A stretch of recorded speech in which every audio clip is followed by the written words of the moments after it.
No, but listen to, did you hear the press conference of Seleke Kromah, the IG? He did say that this is a highly political case, did he not? So you don't take the partisans' word for it, you take the IG's word for it.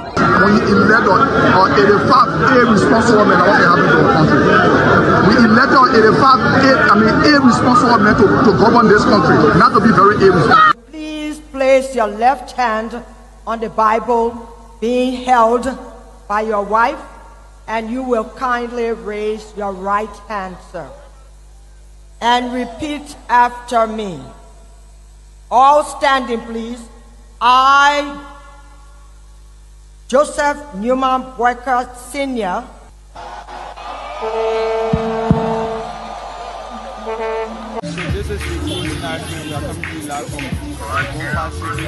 No secret now that your friend and former boss will be a candidate in 2029. With all of that you experience, all of that you know, and everything that you see unfolding in the country now, will you support him? Will you be part of the process? Will you give him the support? Do you think he can be a better president? So why you want to bring political men in it or not? Oh, but you political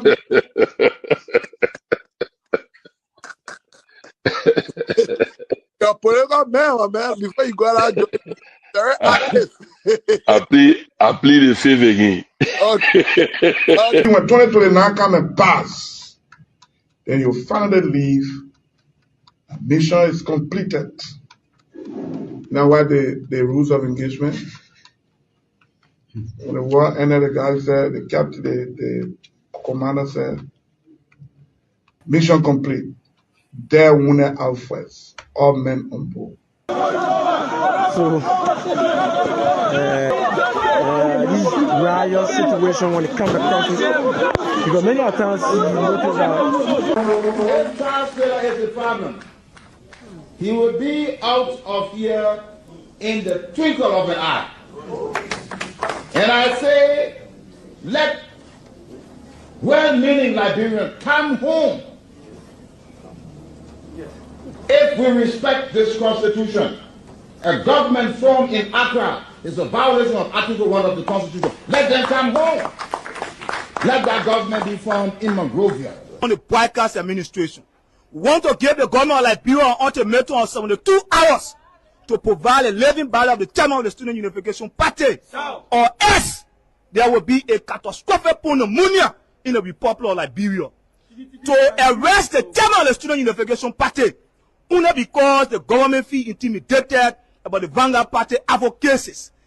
The government got capital rule, small, B rule, all kinds of place. I think the reason Joseph Baka will not do much because the old man, the papa is suffering. The papa loves the country, but he can't make it. The criminal there around him, they sophisticated than him. They are sophisticated criminals, so they can't make it. Hello, ladies and gentlemen. Welcome to Halloween 2025. I am in the Serengeti. I'm a Messiah. Welcome, share the show. I am Jerome Gayman. I will be hosting today. Today is Friday, the 31st of October, 2025. I want to thank you for staying with me for the entire week. We are here to cross over, make plans for the new week starting Monday. A lot of stuff happened during the week. We are going to do the weekend review. We are going to go over some of the stories and a few new ones. I want to tip my hat off to Honorable J. Victor Nagbe,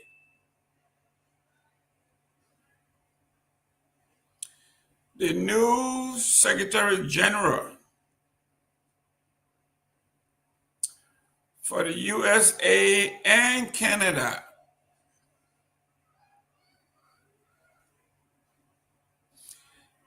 Actually, he's the SG for the entire worldwide CMC organization. It is coming into focus. You have to fine-tune. At the end of the day, you're going to get exactly what you are focusing on.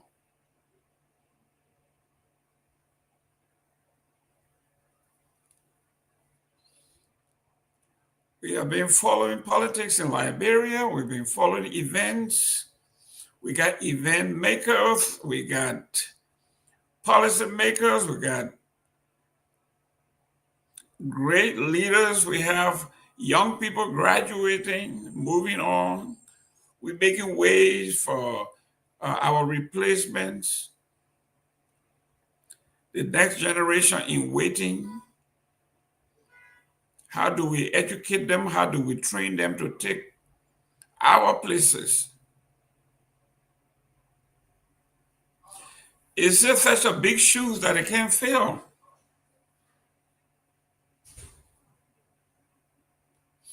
Is our expectation too high, unreasonable?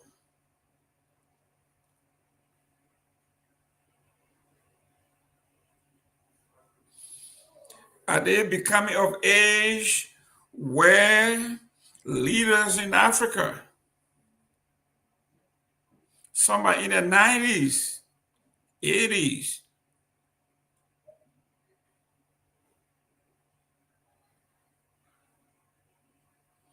I was listening to a clip a friend sent me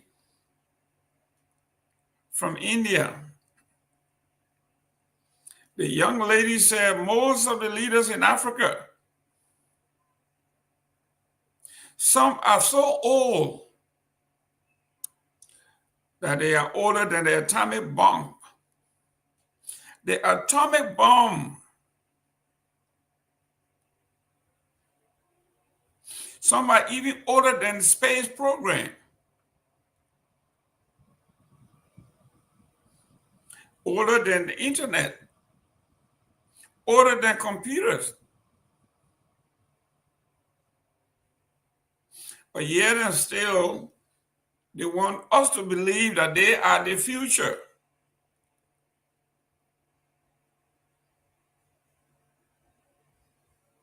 Can you imagine a man in his 80th year of life or in his 90th year of life is telling a 27, 26, 25-year-old brilliant scholar that he or she is the future? Or for some reason, have the clairvoyant power to see, to foresee the future. You go to Liberia, you have a president that is 80 years old. You go across the water in the Côte d'Ivoire, you see Mr. Ouattara, he's about 84, 85 years old. Forget about Cameroon. He is so old, he needs direction when he's walking.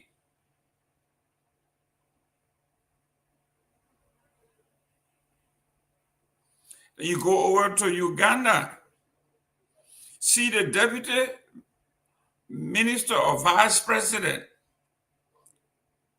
His name is some kind of Ali. You see him, it looks like he got Tourette syndrome. He can hardly sit. He's shaking. I saw a film yesterday. He's also running to be read like that for the 8th time.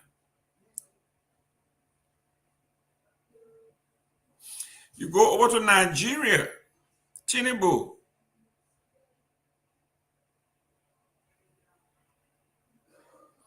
Tinubu claims to be 80-some more years old, but his classmates, most of them have died in their 90s.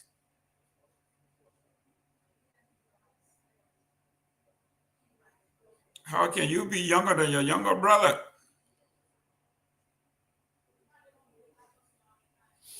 So the entire continent, almost the entire continent, is in reverse. A man that came to power in 1980 or 1982 or 1984 still around and wants to be around. In fact, Paul Biya says he wants one more term. When he's leaving office, when the next term ends, he's going to be 99, going to 100 years old, or century.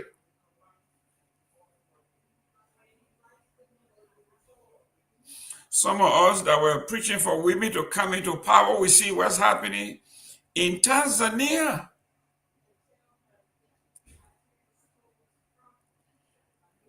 According to sources in Tanzania, they say she is so corrupt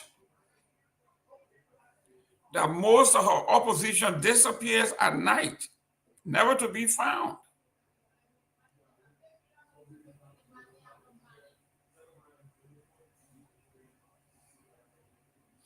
There was a number that came out, hopefully it's a joke. She said she was elected.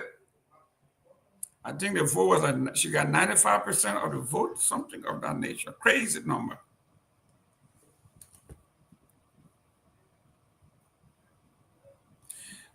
We see the folks in Madagascar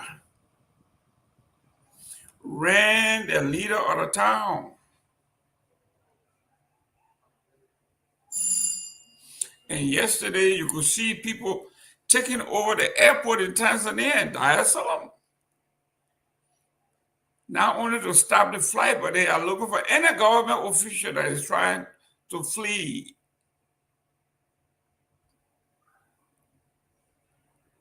We saw Cameroon also on fire.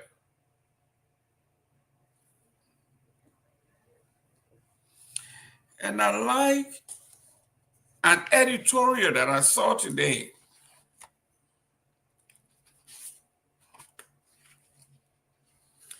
It says the visa extension, a welcome gesture, but our future lies at home. You can go anywhere. When you get back home, the bread and butter issues will still stare you in the face. The unemployment will stare you in the face. The drug situation will still remain when you get back home.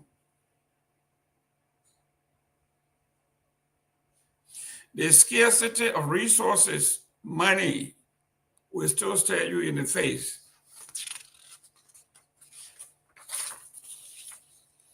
The editorial that is today, Halloween, says, the recent announcement by the United States government extending visa validity for Liberians from 1 year to 3 years is, without doubt, a commendable diplomatic achievement. It reflects the growing confidence of the United States in Liberia governance, stability, and partnership under the Boycott administration. Yet, while the nation celebrates, it is crucial that we temper our excitement with sober reflection. This policy shift, though positive, must not be mistaken for a ticket to abandon our national responsibilities or chase greener pasture abroad. Liberia remains at home. The only place where Liberia can truly belong, enjoy full rights, and exercise full citizenship. No matter how long a visa lasts, it does not grant equality or privilege or security in a foreign land. The dignity, opportunity, and ownership we seek abroad can only be sustainably built here at home. The extension should therefore inspire strategy, not complacency. It offers a window of strength to strengthen business, and trade relations, not just leisure travel. Instead of flooding U.S. consulates with visa applications for temporary relief, Liberians, particularly policymakers and entrepreneurs, should seize the opportunity to advocate for fair trade between the two countries. Liberia's economic future depends not on how many citizens it extends and sends to America, but on the value of exports, the competitiveness of its industries, and the fairness of its trade policy. No foreign policy gesture, no matter how generous, can substitute for national effort. The true measure of progress is not how long we can stay abroad, but how effectively we can build a Liberia that others will want to visit, invest in, and respect. So yes, let us commend the United States for its gesture of goodwill, but let us also remember that visas by nature expired. What must not expire is our commitment to build a nation that works for all Liberians, a home worth returning to and staying in. Ladies and gentlemen, this is the take of a great writer.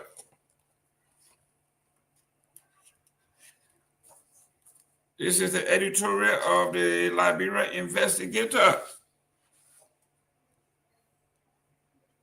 For those of us that commend the president and the administration for what they have achieved on this visa 3 years extension, it's cool. But don't be fooled.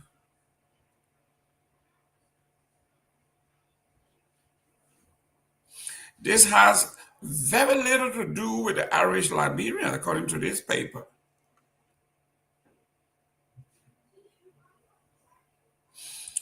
From what I understand, we had a 3-year visa before. What did we do with it?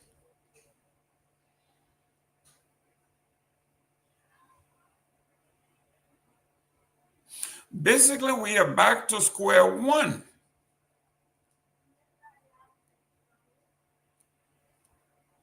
I remember when we were in the Boy Scout in Grand Bassa County, Buchanan in particular, when we are drilling, we are marching, and the scout or the drill master or the scout master will say, "As you were," and then we stop. We return to our regular post.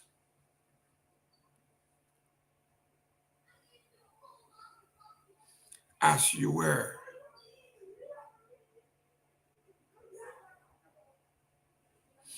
As you were means you are standing still. Don't move. You can't move. You do not have the authority to move, so you stand there.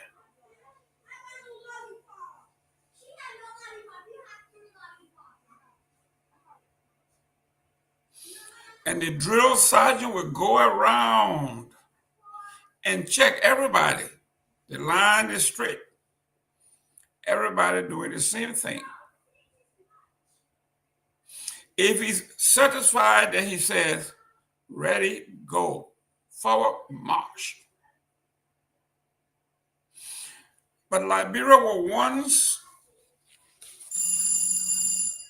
maybe potentially prosperous place.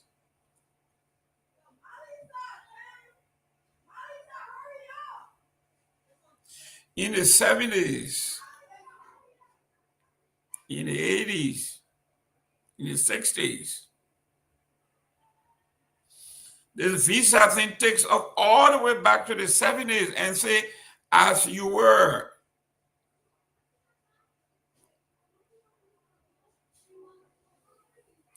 Instead of catapulting us into the 21st century and beyond, we are going back to where we were 40, 50 years ago, as you were. So the editorial staff says, hey guys, Mr. Gayman, you were out there jumping and clapping. And rightfully so.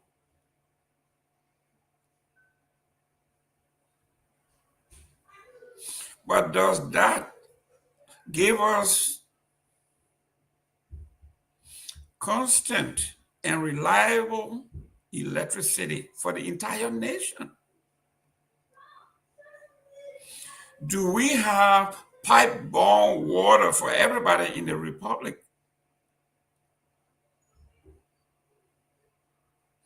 Do we have farm-to-market roads to bring our goods from the farm to the cities? What's about our security issue? What's about our police? What's about LDEA?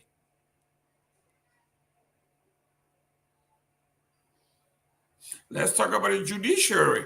What's about our courts? If President Joseph Boakai came home today from France, will any of these things we are discussing be alleviated?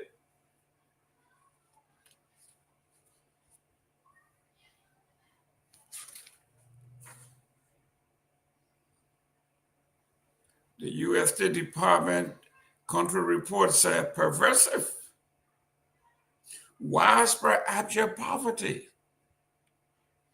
Will this visa eradicate poverty?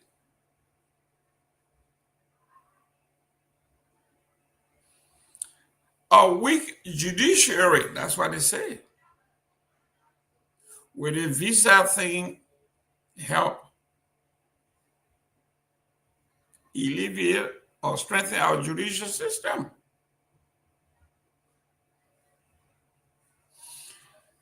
Will the visa thing help when the U.S. say inadequate legal protection for contracts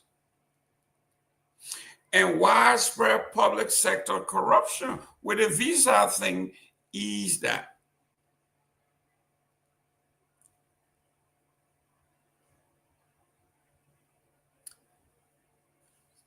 The writer says,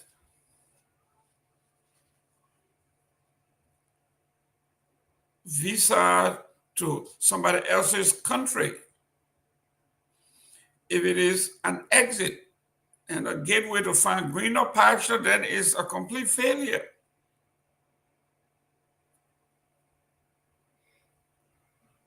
Why should you run away from your own home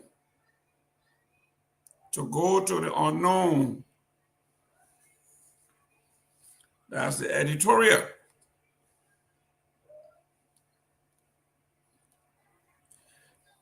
Did you grow up celebrating Halloween? If you were in Liberia, chances are we never heard of it. We don't know what it is. But Halloween has something in common with all of our culture, all of our traditional values.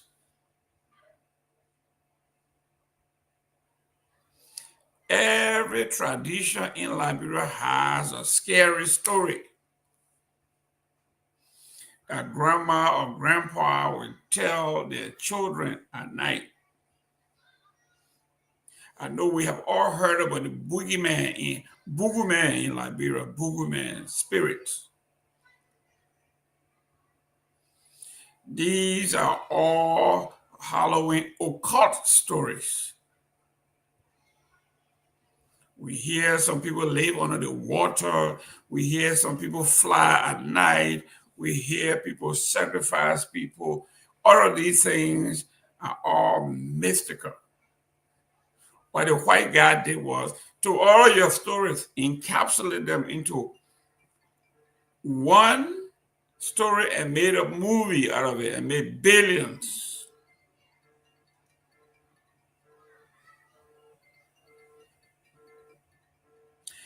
This is why today is they set this aside for the kids to have fun.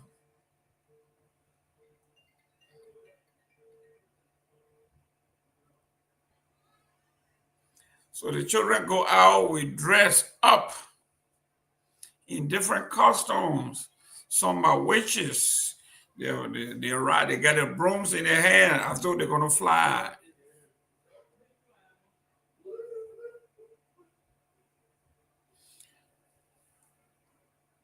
It is a tradition at the end of the summer, per se. These kids go out and they have fun. They go to homes and people give them candies, pleasantries for the kids. Some go to the movies and you watch scary movie all week long. It is a Western society. It is a thing that is steeped in African mythology. Because we didn't write them down and we didn't commercialize it. The white guy came, listened to our stories, and said, you know what, this could be a great, great movie for folks to watch. And then, boom, Dracula shows up on the screen and everybody's afraid, but still can't afford to get an eyes on Dracula. He's flying everywhere. He's sucking blood. He's killing folks. We love it.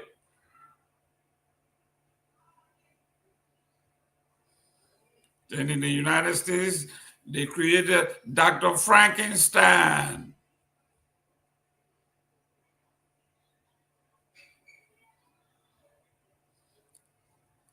So, ladies and gentlemen, this is what we are talking about. We love our children. If my nephew, Johnny, comes on, we'll be talking about culture. We will be discussing how our forebears celebrated or discussed how they dealt with the occult.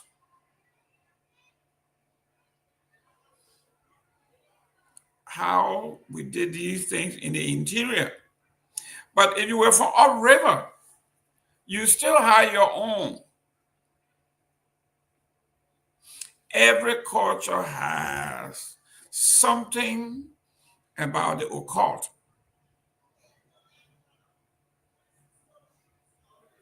After grandpa or grandma tells you the story, you get scared to go to bed at night. You're afraid of the evil spirit. Boogeyman is going to come and grab you.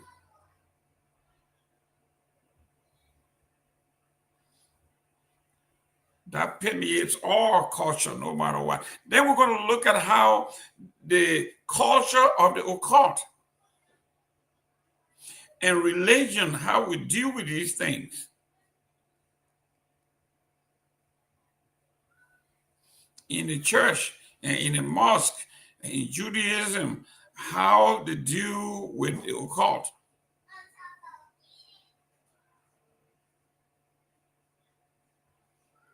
I think there was a movie made here they called The Exorcist,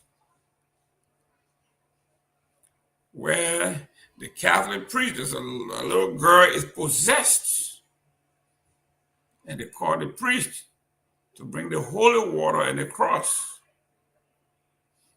to expel the demon or demons. These things are in every culture. You go to the Middle East, go to the Far East, go to the West, and then you go to the global South. It's everywhere. So some churches will say, some religious people will say, this is a tradition that we cannot celebrate. We are Christian, or we are Muslim, or we are Jew. We cannot accept this. This is satanic.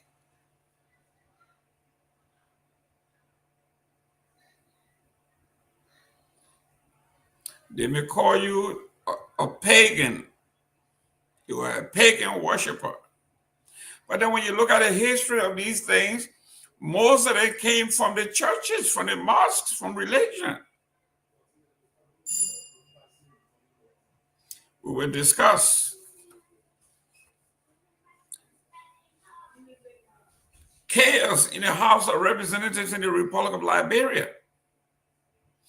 It says here on the front page of the investigators, the House in chaos as Speaker Coon struggled to maintain control over the anti-gay bill and fund dispute. Gay or not gay? That's the question.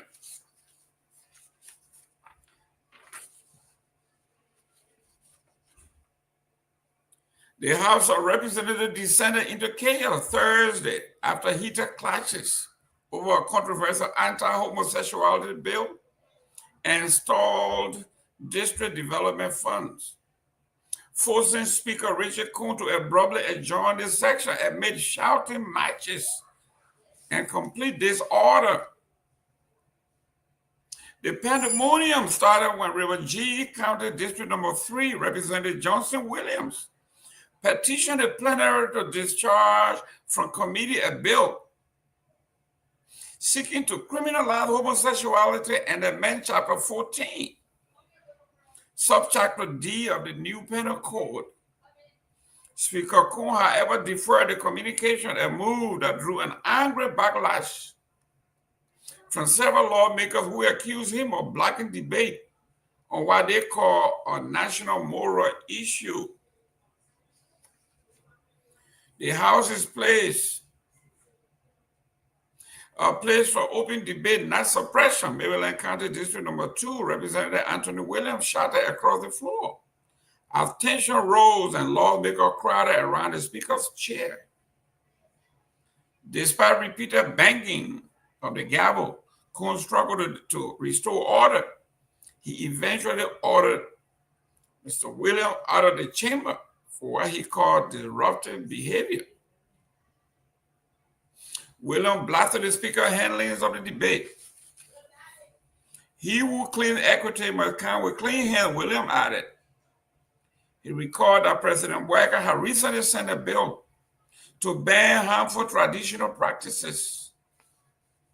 Without hesitation, it was sent to the committee room to be reported on in 2 weeks, and I am sure it will pass.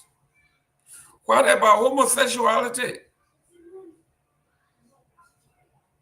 What's about homosexual acts?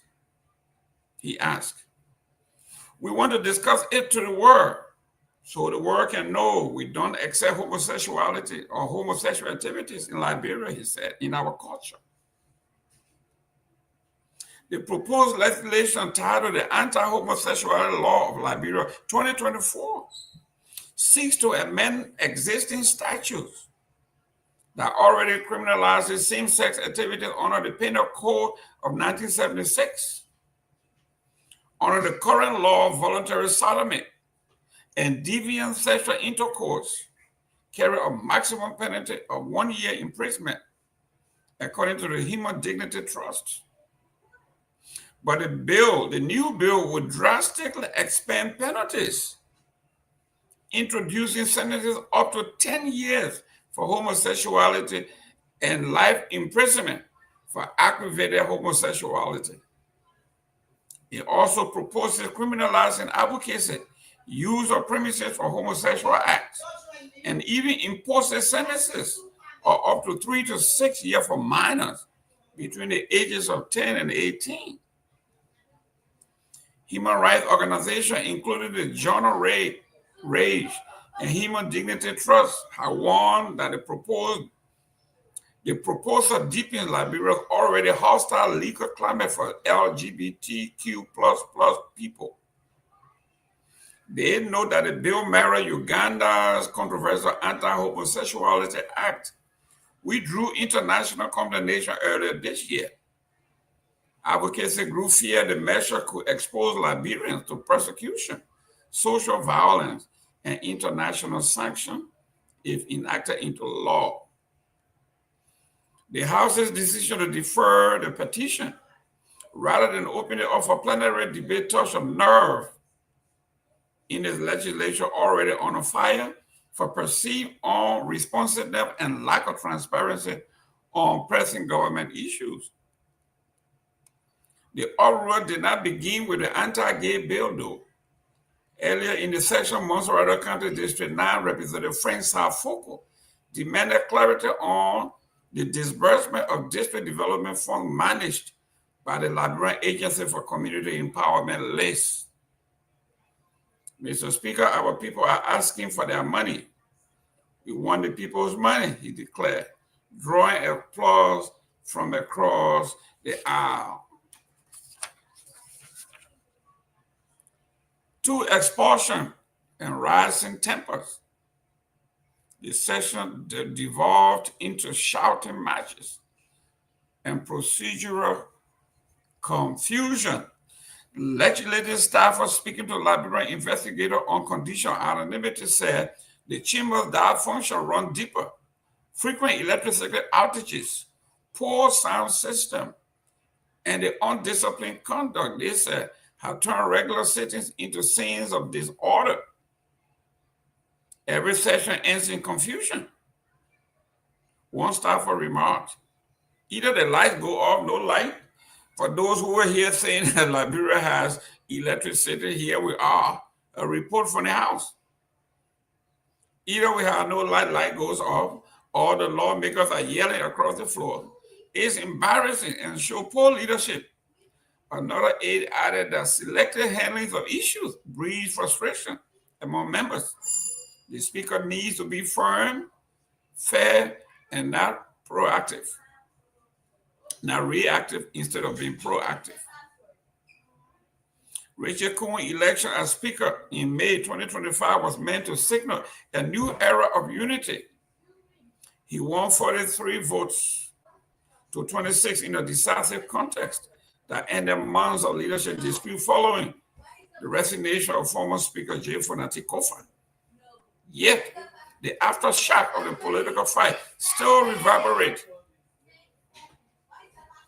In interview, Coon himself admitted that Kofa Oster was driven by political motives more than procedural concern, deepening factional mistrust across party lines. Coon has since tried to rebrand his leadership as inclusive. He has proposed several legislative seats for women and persons with disabilities, and quoted the diplomatic community to restore the legislative credibility. But Thursday's event suggests those efforts have yet to translate into a stable, disciplined chamber.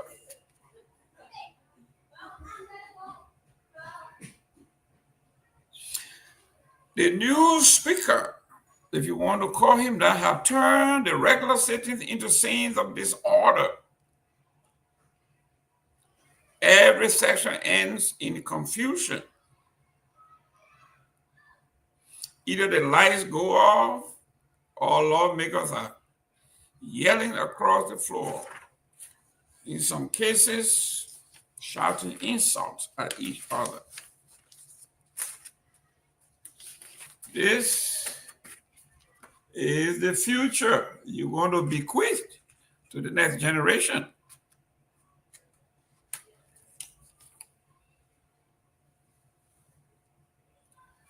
Still another headline that is making the rounds in Liberia. It says, still spectators. Senator Dopoh questioned PPCC 25% local business threshold. Says Liberia still watching foreigners control the economy days after local firm crowd filed over yellow machine bid. Let me welcome some of our friends at Seleke Kromah. Welcome. Martin Willie as usual. Maurice Ja. Yes, you love my outfit. Thank you very much. Yvonne Davis, good evening to the closing argument. Family, I am watching from Canada. Oh, Canada. The United States 51st state. Welcome. Just kidding, just kidding. The Republic. The Commonwealth. Just kidding. Senator Francis S. Dopoh, chairman of the Senate Committee on Post and telecommunications have criticized the government for allowing Liberians to remain spectators in their own economy, citing the failure of the Public Procurement and Concession Commission to enforce a key provision of the budget law of 2024. Representing River G County in the 55th National Legislature, Dopoh highlighted that the law requires at least 25% of all goods and services, including capital projects, to be awarded to Liberian-owned businesses. The measure also mandates that all government ministries and agencies submit quarterly report to the legislature through the Legislative Budget Office, LBO, on compliance. Since the passage of the law, there is no record showing how Liberian-owned businesses have benefited. Senator Dopoh said during Thursday's sitting, October 30, Liberia must be partakers, not spectators in the economy. To achieve this, Liberian-owned businesses must be supported and included in public procurement. The senator called on the PPCC to provide a comprehensive report listing all Liberian companies that have benefited under the 25% provision. He also emphasized that members of the Liberian legislature must actively follow up on laws to ensure their intended impact on the lives of the Liberian people. In response, the Senate plenary had decided to formally request the PPCC to comply with Senator Dopoh's call and explain why it did not respond to a similar request made in June 2025. Even the PPCC themselves don't even keep records. What this thing about keeping record in Liberia? It's in our sinew, in our blood, in our veins.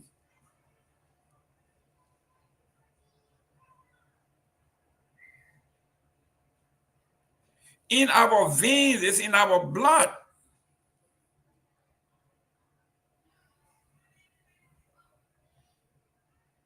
We have agreed, it looks like it is ingrained, it's in our blood. It's in our sinew, in our vein, in our arteries.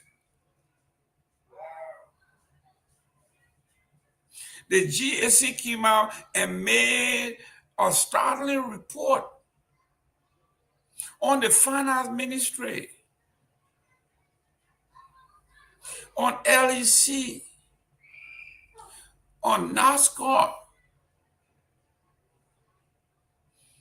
The board of directors meet, there's no meetings, there's no record, there's no data. You can't trace anything.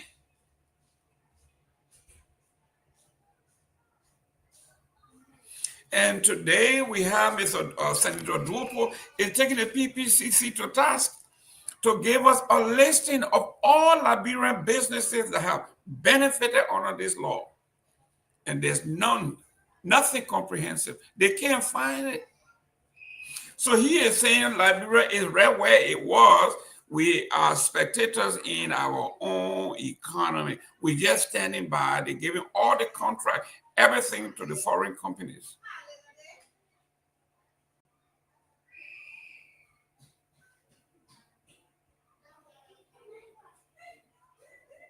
There is something intrinsically wrong with this country.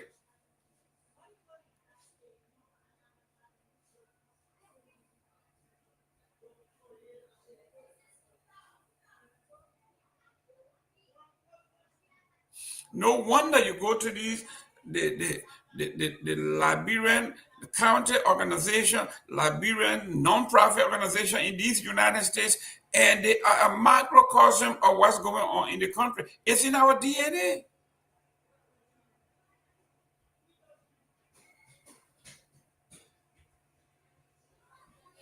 Every time there is an election in Grand Bassa County, is in Nimba County, Grand Jita Association, Bon County, they always wind up in court. Somebody is taking someone to court. Same thing in the political parties. They got Unity Party 1, New Generation Unity Party, CDC 1, original CDC, and they're going back and forth. Oh, you have your election in Iowa, we're going to have our in Philadelphia. And you got CDC over there, we got CDC here.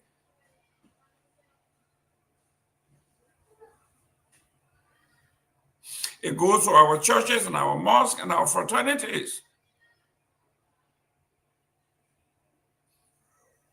You see, they got Baptist church, they got independent Baptist church, they got Liberian church, they got independent Liberian church.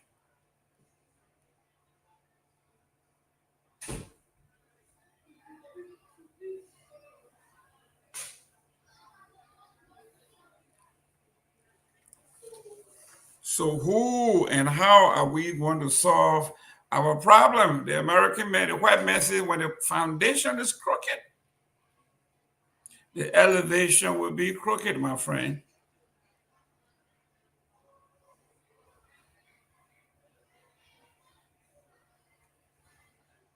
Mohammed Dolly, you're watching from Logan Town, Bushro Island.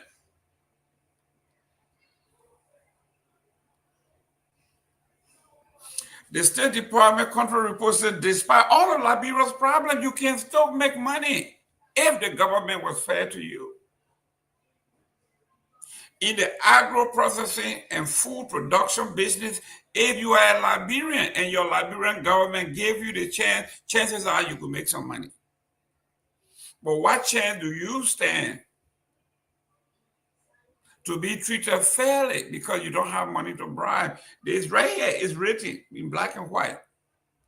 Agro-processing business. Despite these challenges, there are opportunities for U.S. investment and Liberian investment. Renewable energy. Since we don't have reliable electricity, renewable energy, the State Department saying, we have done the homework for you. We've done the research. These are the areas that you can make money.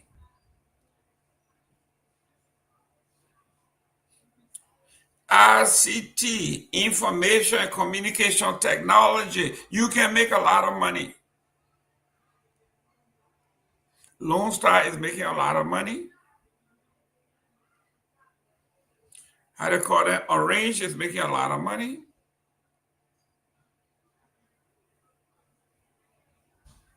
Kehleboe, Liberian, make money in this area where their government allowed them. According to Senator Dopoh here, your chances are very slim. Your own government will rather see you as a spectator in your own home by giving the contracts to other folks.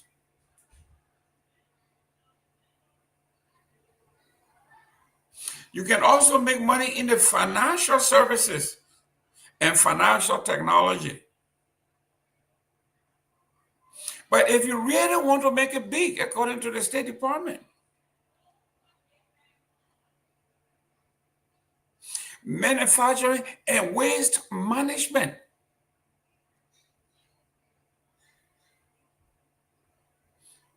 The State Department has done your homework. They're telling you where the bulk of the money in the country can be made. Manufacturing, waste management.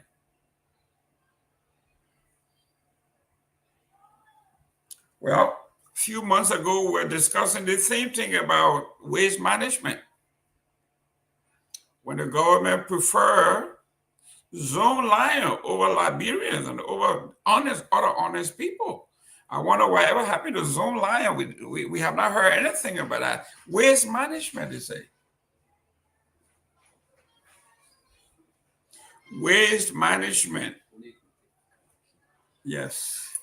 Waste management.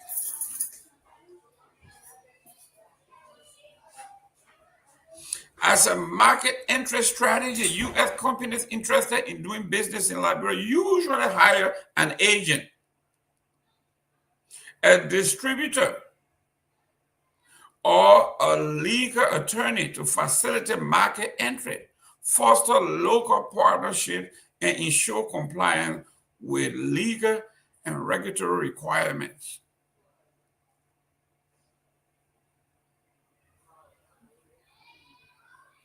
They have done the work, folks.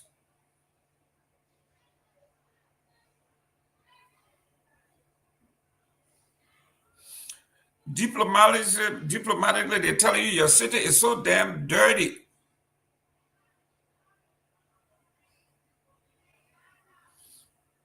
Waste management. You will make a killing if you have the wherewithal to get to Liberia, and hopefully they don't take everything from you before you get started.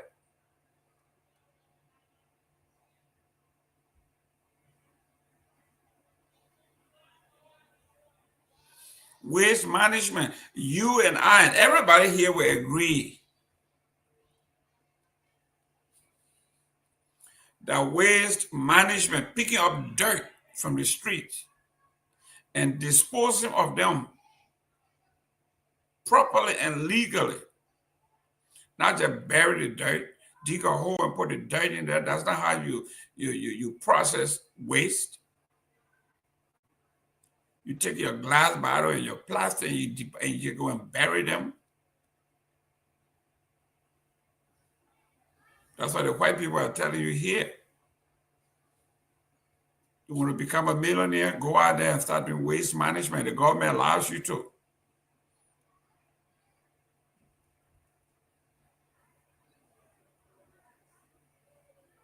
Thank you very much, Johnny. Johnny is now in Vanjima. He's getting ready to take on a big boat of Tobo soya and Tobo ghee, Tobo palm butter, whatever it is here. But Johnny, be careful. I know you're in Vanjima. Tune in when you can. Let's talk about today is Halloween Day. How did the Lomas, the Bandis, and the folks around there, how did you guys celebrate Halloween Day? Even though it wasn't called Halloween, but how did your parents tell you those scary stories when you're in the village? You can't even go out in the night to go use the restroom. You're so scared. We'll talk about the Halloween, guys. So this is Senator Dopoh, a young man saying something good. And I like this one. Ex-Lands, Mine, Energy Minister Wilmer Pay spoke to his staff. This guy is a very competent leader. When he was leaving, he put his staff together and said, there is no need for gossip. Let me tell you what's going on. Let me bid you farewell.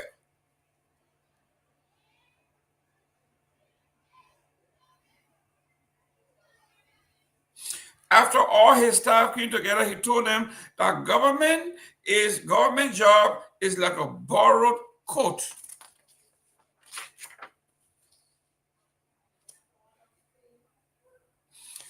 If you have ever borrowed something from somebody,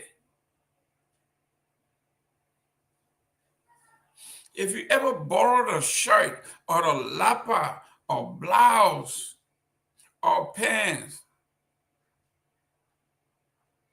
from someone,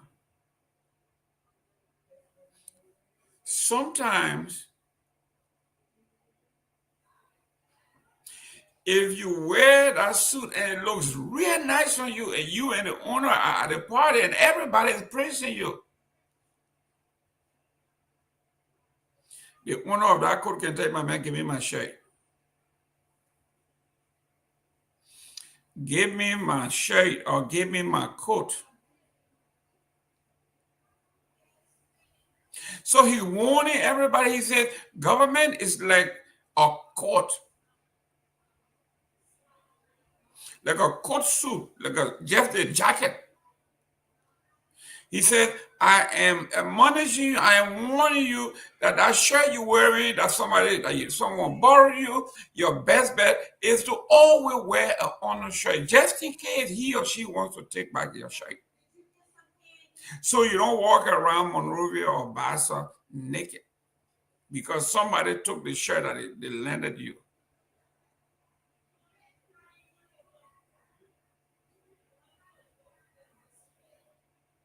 If somebody give you a nice shirt like this, as a loan, the person has the right to come and say, listen, man, that shirt I just gave you, can I have it? I really want to wear it to church this evening. You can't tell a person, I mean, you lend me the shirt. I'm just about to wear the shirt to go out. Now you want it. You can't say that. You got to take it off and give it to the person. Former Mines and Energy Minister Wilmer Pay says he holds no resentment over his removal from President Joseph Nyewoma's Boakar's cabinet, comparing his dismissal to a return of a borrowed coat. Pay, a former United Party UP chairperson who was replaced by Martinico Tengbe last week, told staffer at a farewell gathering on Thursday that public service should never be seen as a permanent position.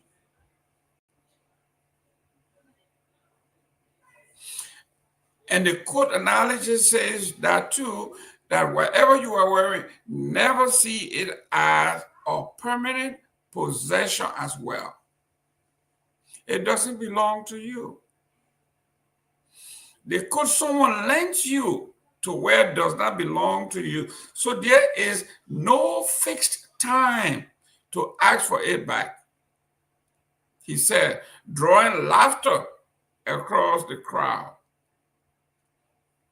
The lender can even see you on the street and ask for it.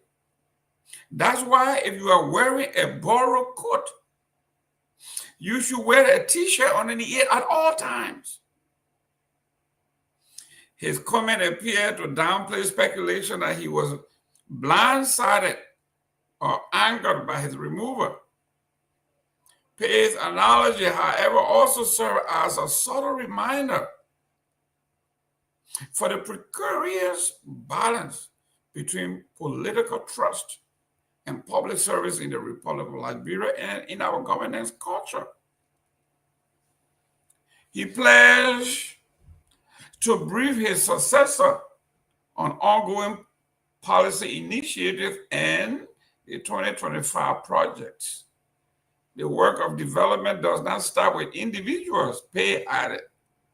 Institutions must remain strong and functional regardless of who is in charge. Pay thanked President Joseph Boakar for his opportunity to serve, calling his time in office a privilege. Out of more than 5 million Liberians, I was honored to manage 2 key sectors of our energy, of our economy, energy, and mining, he said.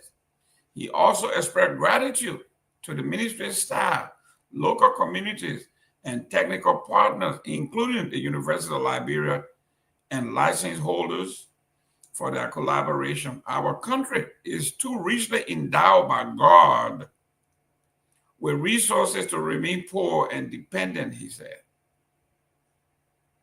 The former minister used the occasion to send messages about humility and national purpose. We are leaving the ministry, but we are not leaving Liberia, he said. Public service is not a lifetime entitlement. What matters, though, is whether you use your time to build something meaningful. Pay urged Liberia to focus on national transformation through innovation and education. The journey is not over, he said. We must believe that Liberia can be transformed. God has given us the same wisdom and resources that he developed other countries with. What we need is the will to create opportunities for our people. This is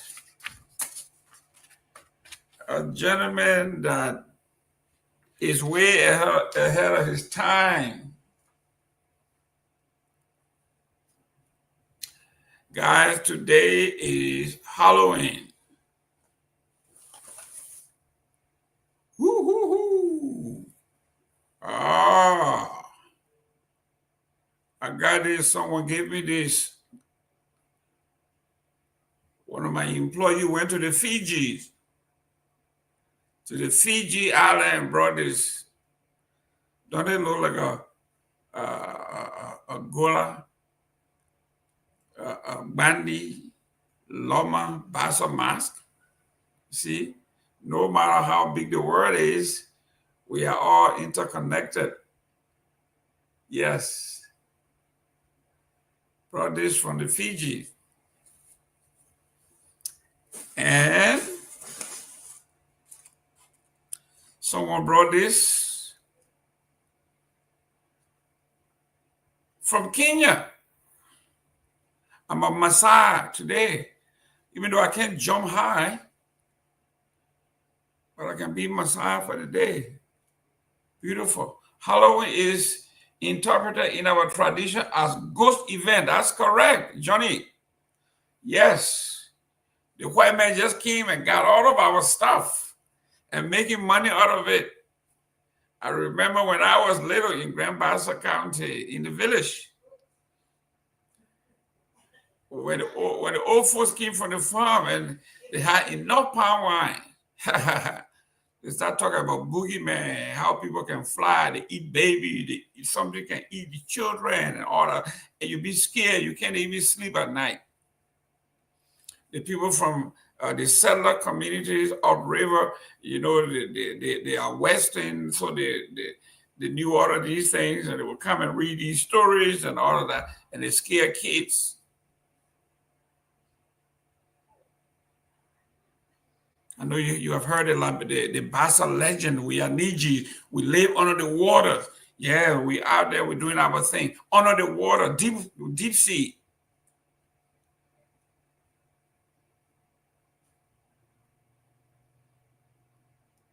And one of my twins told me, "Daddy, why are you sending us to swim classes every day? If the Bassa people live on the water." I said, "Yes, but you didn't inherit that. You got to go and learn how to do it." You have to go and learn how. The Bassa man live under the water, but he can't swim. How is that possible?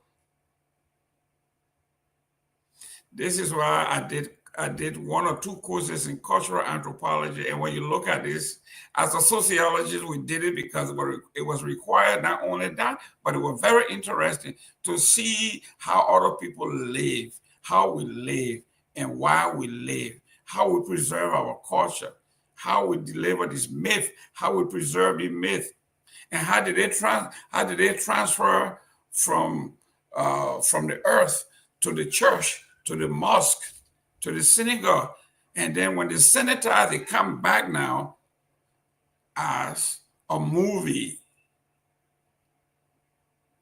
Instead of being cursed, we pay to watch, and we enjoy it. And then they have a sequel, another one. When we were little in Liberia, we all used to watch the movie about Dracula. Dracula was this flying saucer, flying guy that would fly anywhere and suck people's blood and all that stuff.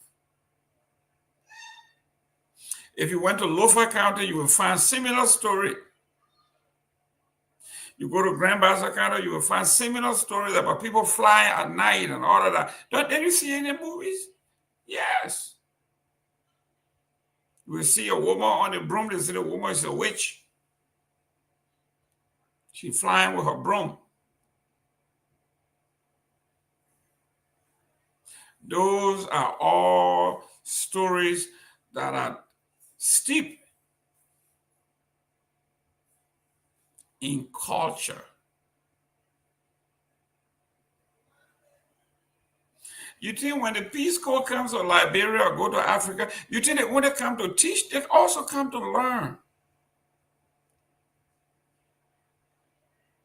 They learn your languages, they learn your dances, they learn they learn about your hygiene, they learn about your nutrition, your food, they learn everything.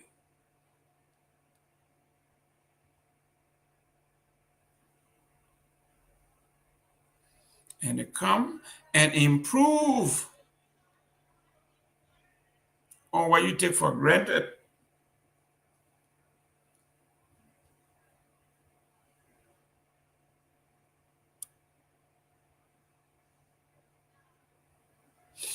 They follow your grandmom around, your grandpapa around, and they go into the bushes and they see the leaves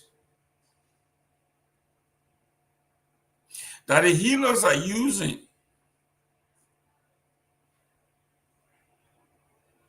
And they bring it back to the lab.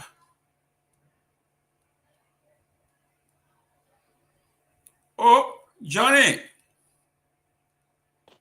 Yeah, Mr. Gayman, how you doing? Hey, woo, Halloween, woo. I scared Victor. You see, Victor was scared. Victor, don't be scared. Yeah, Halloween. Scare you. Johnny, you eat lofa, you Yeah. scared. I can tell that boogeyman coming for you. Boogeyman. No way, man. I grew up in this environment where I had a lot of scary and you know and what items that maybe look like feel like I'm living in imaginary world, but I don't have fear for any reason. I'm okay. I want to appreciate God for safely bringing me to Funjama. I'm right now in Funjama, Lofa. Thank God. And yeah, I'm feeling good. I just thought to join you. And yeah, as you can see, the internet is pretty much good in Funjama. Yeah, And better than I hope Monrovia. don't worry. Once it is Johnny, it's always good. That's right. Anything from Johnny is good. It gotta be good. It's gotta be good. They gotta be good. Wherever I am is a good place. Yeah, but Johnny, I'm seeing you look clear. Everything look real crisp. Yes. I'm in Funjama. This is where I was raised. This is where when I'm in Funjama, I feel like I'm really at home and I feel like everything is good for me. Excellent. Let me welcome Mr. Victor Nagbe. I heard the good news. Congratulations. Thank you very much, Jerome. It's good to be here with you. And Johnny, thanks for joining us all the way from Bunjaman.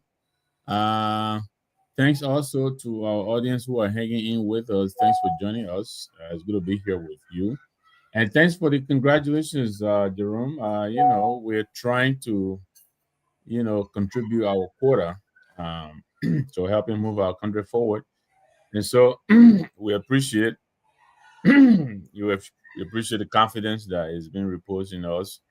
We will do the best we can, to provide whatever help we can, to grow the CMC. That's our assignment, and we understand the assignment very well. Well, Honorable Nagbe, your position is so huge. I don't know how, but you are the Secretary General of the Diaspora. That's right. That is well. Yeah, I mean, such assignments can only be undertaken when you have people like yourselves, around, who I can lean on. We're not just, party mates, but we're very good friends. We advise each other. We're very candid with each other. And, I'm very blessed to have guys like yourself in my corner. My family is here. My wife is very political. She's the vice president of Linsu, Yola. So she has a political eye. My children, my oldest son is very, very, tied into Liberian politics. And then, you and I, we go way back, We've been at this thing for over 40 years. You understand me? We've done community activism. We've grown from area coordinators, the party workers, the party executives. So yes, it is a formidable task, but we believe we have a lot to draw on.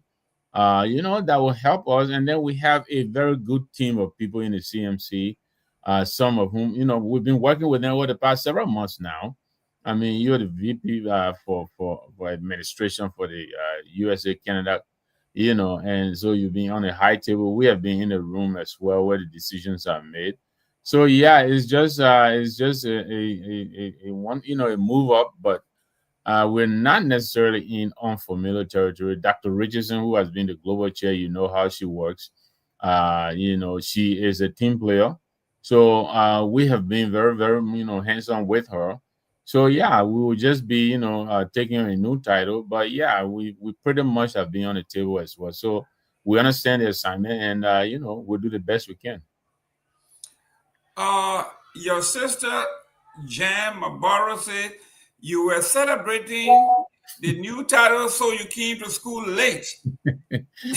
You know, this lady, I always say she bring the worst in me, but you know, I'll not go down her rabbit. No, actually, Johnny I was in the back for over 30 minutes, and I don't know. I even texted our young fellow Myean back in Monrovia. I was in the back for quite a while. I think I came on around 5:30 or so. I even texted, but yeah, I've been sitting here and waiting to be brought on. If anything, absolutely, Gene, I think I should be celebrating, but that's not why I came late. And thank you for congratulating me or not congratulating me. Say you're taking the switch and you already lay my behind. But yeah, it's good to be here, Jerome. Yes, you know, when I get going with my soliloquy, I don't look at my phone when you say bring me on, so I see what it is. But because the topics are so great that you just can't stop. But yes, welcome, and I trust you're going to do a great job, like you say. It's a teamwork. Absolutely, we are building a team. Yeah. When you and I were members of the party, we were in the youth wing. Yeah. So we didn't have decision making. We were not at the table. No. But this time around, if anything goes wrong, you got no one to blame. That. Absolutely. And you know, you came on this side in your early stage, and Johnny will get you in a minute. I know you want to come in. But yeah, I know when we started, you came on this side quickly. But yeah, those of us who were on the ground, we actually grew to the level of the executive committee. We sat down in the executive room. We and Garrett Matthews, you know, Blamo Nelson, D. Carlo, the late Wesley Johnson, Alfonso Koa, you know, and we would shape our party's policy. I mean, we and Gabriel, there were times we fought. I mean, Quick Apple, who ran with him as his running mate, is right here in Jersey. So a bunch of us, the late Samuel Sabwa, you know, Samuel Edward Fall is in Marie, Michael George, Sano Wing, Sowola Keseli, you know, a group of us. We just grew in the party. So yeah, we started from very, you know, from the area coordinator, like I said. We grew through the county structure, and then we came to the executive committee. Milton TJ and I, we were the last co-editors of the UPP Times. He and I were working at UPP Times. The last time the UPP Times was in the market. And that allowed us, among other things, to sit in the executive room. But yeah, you know how UPP was. We all sit around and give account. We all go in the executive room and debate the issues. Sometimes we're there till midnight, 2, 3 in the morning. You know, we use a call session. You know, we sit down there and we debate the issues. Of course, eventually the senior guys would, you know, they will own the decision. But that's how we arrive at decision. So we have a little bit of kind of experience in that area. So I think we're ready. We'll do the best we can, you know. These are different times, I get it. You know, politics is being done differently. Everything is now social media. You and I, we can hardly find our email address. That's right. You know, we always forgetting our password and stuff like that. But, you know, these are the times and these are our situations. Johnny. Oh, look at belated congratulations to Jim, bro. I'm not even accepting your congratulations. But thank you very much, Jane. I appreciate it. Thank you very much, my sister. We never really met, but I feel like we already know each other, and I appreciate your ANC congratulations. Yeah, Johnny.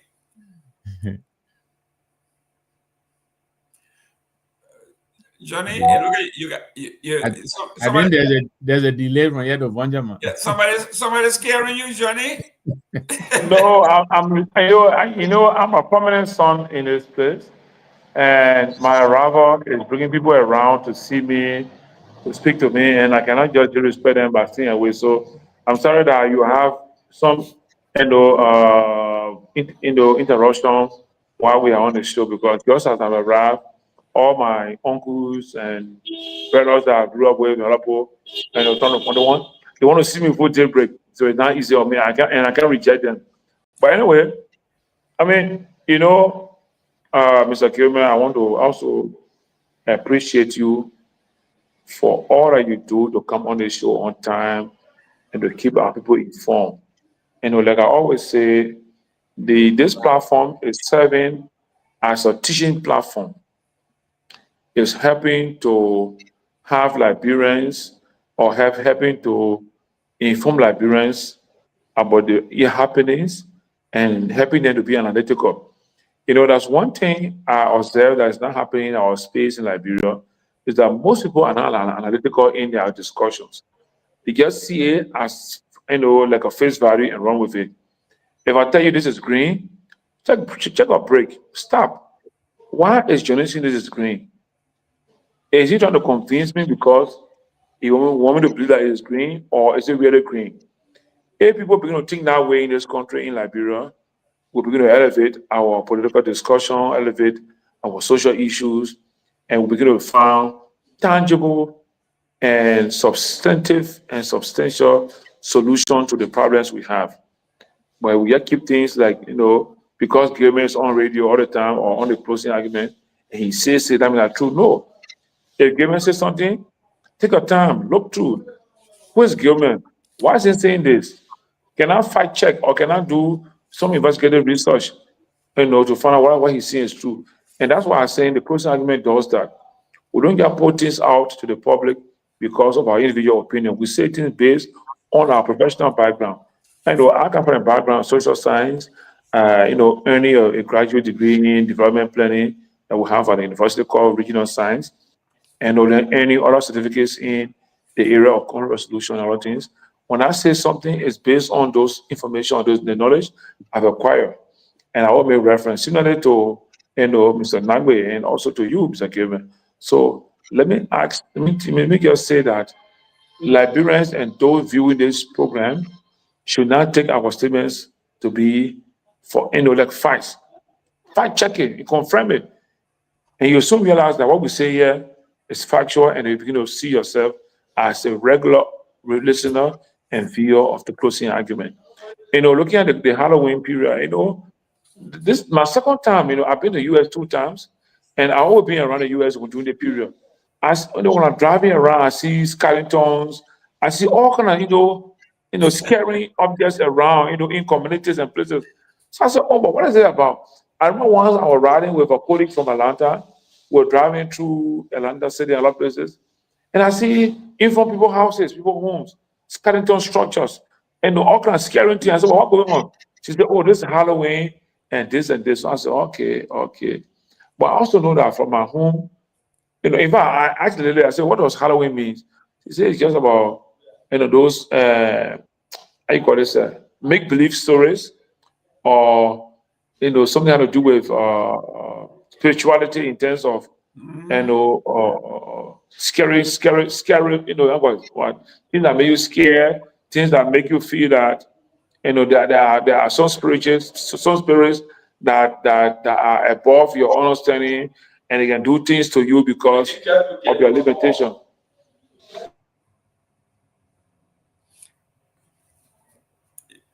Mr. Nagbe, we are talking about the Halloween, right? Yeah, go ahead, Johnny. Yeah, so when I'm following you on the Facebook page while arriving in Fonjima and hearing you talk about Halloween, and I begin to reflect on my youthful days, my childhood days, growing up in our village called Garguah and behind Fonjima, and remembering how stories were told to us, some very imaginary stories of some like scary things that make you afraid, make you scared about the cat, the cat, the Gina, the Gina story, those Gina stories and things. Yeah. So I said, oh, okay. But then with all these things, if this is in line with the Halloween, then besides the race, besides all being like black and pink or whatever, I think we are all human beings. We have some level of similarity in our culture that we should use as a means of keeping the world to be a peaceful place, looking for global peace. We should use all these, these social similarities, to bring about peace in the world, and so that we have a peace where the unborn generation will inherit the earth and see the earth to be a peaceful place to live. Despite your race, your technology, your geographic location, whatever it is, we all need to make Liberia or make the world a place that we know we have similarity. Imagine I went way East Africa.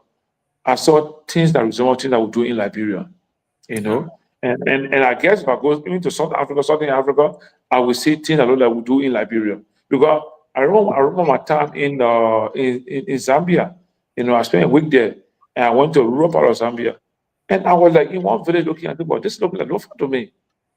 And so, we need to find a way. If our leaders on the continent can identify these social anthropologists and archaeologists that will inform the political politics and political leadership, it will help to even enhance and increase our African solidarity and African unity and peace. Yeah, Mr. Nagbe, I know in the deep part of Sano, Grand Gita, Maryland County, your parent told you the same story about Gina, about boogeyman, about flying saucers, about witchcraft. They told you all these stories.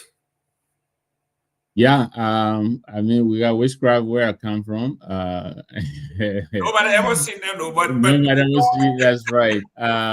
But I can tell you, Halloween is not an African culture. First of all, this is a Celtic culture, which is supposed to mark the division between the end of summer to the beginning of the dark days.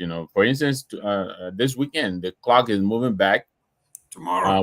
One hour. Yep. Exactly. So now you'll be waking up at 7 o'clock in the morning, and it will still be dark outside. So this is believed. This is the time when the dead and the living are, they mix up, because we come out when it's in the dark. We don't have winters in Africa. I was telling you on the show the other day. I tell my friends that the only thing that stops you from going to the beach in Liberia is the rain. You can go on the beach 360, 365 days if it doesn't rain.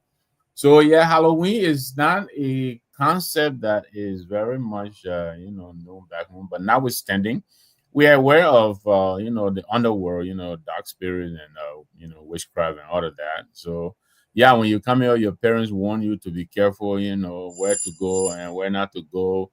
Usually around the early hours of the morning, or dusk or dawn. Your parents would warn you, not to travel alone. You should always go with someone, stuff like that. But to the extent that you hear, this has also been commercialized. Don't forget the amount of candies and chocolate that sold on this day, October 31st, is astounding. So our friends on this side, they commercialize everything. Just like when winter's coming, they will commercialize the snow. They will make you go and spend so much money buying salt. Sometimes you get nothing. So it is almost always commercially driven. But notwithstanding, the children love it. It's a time when they get to eat the candy, with abandon. So they look forward to it. And I think tonight they'll be all out enjoying themselves. They come and knock on your door. You put the candy out, and they grab the scoop and they move on. So happy Halloween to our friends here. They're gonna be out all night tonight. Well, I have to disagree with you, Mr. Nagbe. Look, this is why we say capitalism, right? One of my graduate classes we did, the professor compared capitalism to the vampire, right? It has no home. It goes wherever the blood is, and the job of the vampire is to suck blood. If I go to Liberia and see the gold there and the guy there, they didn't know what to do with it, I take it from there. I go to my iron ore. If I see iron, you don't know what to do with it, I suck it from there. Why am I sucking it? To enrich myself and make me live forever. So vampire doesn't die. What I'm saying here is they go to these places way before they listen to these stories, the mythology, they listen to it, and then they decide, listen, this is a great story here from the Grebo people. There's a great story here for the Bani people. How can I encapsulate? How can I bring all this together? They could make a great movie, and I could make money out of it. Then he bring it together, and all of a sudden now, look at this. Halloween, this is why it says here, and I'm going to read it to you. Halloween consistently ranks at the top of consumer holiday with a total spending expected or $13 billion alone in 2025. This one holiday, $13 billion, they have commercialized it. In Africa, we take these stories to kill other people, to scare other people, to harm other people. These people, they're fine. You keep killing each other, but we are going to commercialize it and we're going to get rich. Johnny, $25 billion. The story that your grandma, your great-grandparent used to tell you all night, scare you. These people, and I say, when I want to go to skateboard, we're going to make money. $25 billion this year is supposed to make on this thing. Mr. Gayman, you just reminded me, there is a story about a Bantu Anglo group they call the Kehleboe. And if you go to Boston, Massachusetts, you might find a copy of the book there. It was my father who wrote this book. It's written both in Bantu and in English. So the book is called Tales from Bantu Land. My father he worked with an Episcopal missionary in Poland those days that sponsored his education. And he and this lady wrote this book, both in Bantu and English. And this book tells the tales of Bantu land. And it has a story about what we call the Halingi or the Kehleboe. But this story has some real thing because up to now, currently in the Bantu land, there's a town called Kehleboe where traditional peoples respect and honor this town because they say the family that come for this Kehleboe are the ones who sacrifice their life for the end to war and to bring peace in the Bantu land between the Bantu and the attacking forces. And the story is that this man, the war was so hard against the Bantu, and they went to a spiritual leader. And he said, you guys have to sacrifice one of your kind alive to end the war in your favor. And this guy decided that he would be the sacrificial lamb that would bring peace and end to the war. And he was the one that all the warriors, and threw their spears and arrows at, and he got killed into the grave. He got buried, I think, buried alive or so. But if you look online, you will find the name Barnabas S. Ndebe or Barnabas Sajin Ndebe is the author, my father's name. And the book is called Tales from Bantu Land. And that is why even currently I have organized my own kind of group called the Kanikokwe Heritage Movement. Due to my many years of working now around Liberia, I think there are areas in this country that have a serious area for heritage cultural values that will help to make us a unique population on the continent of Africa and even within the sub-region. And these stories, like you said, in the Western world, they are used now to improve economy of the people. Now, you just said, billions of dollars have been made over the period in 2025 out of Halloween. If we begin to transition our Halloween situation, our own African Halloween, into making it attractive for viewing, for tourism purpose or nothing, it could be another aspect of our economy to raise funds to support Liberia's development and drive and agenda.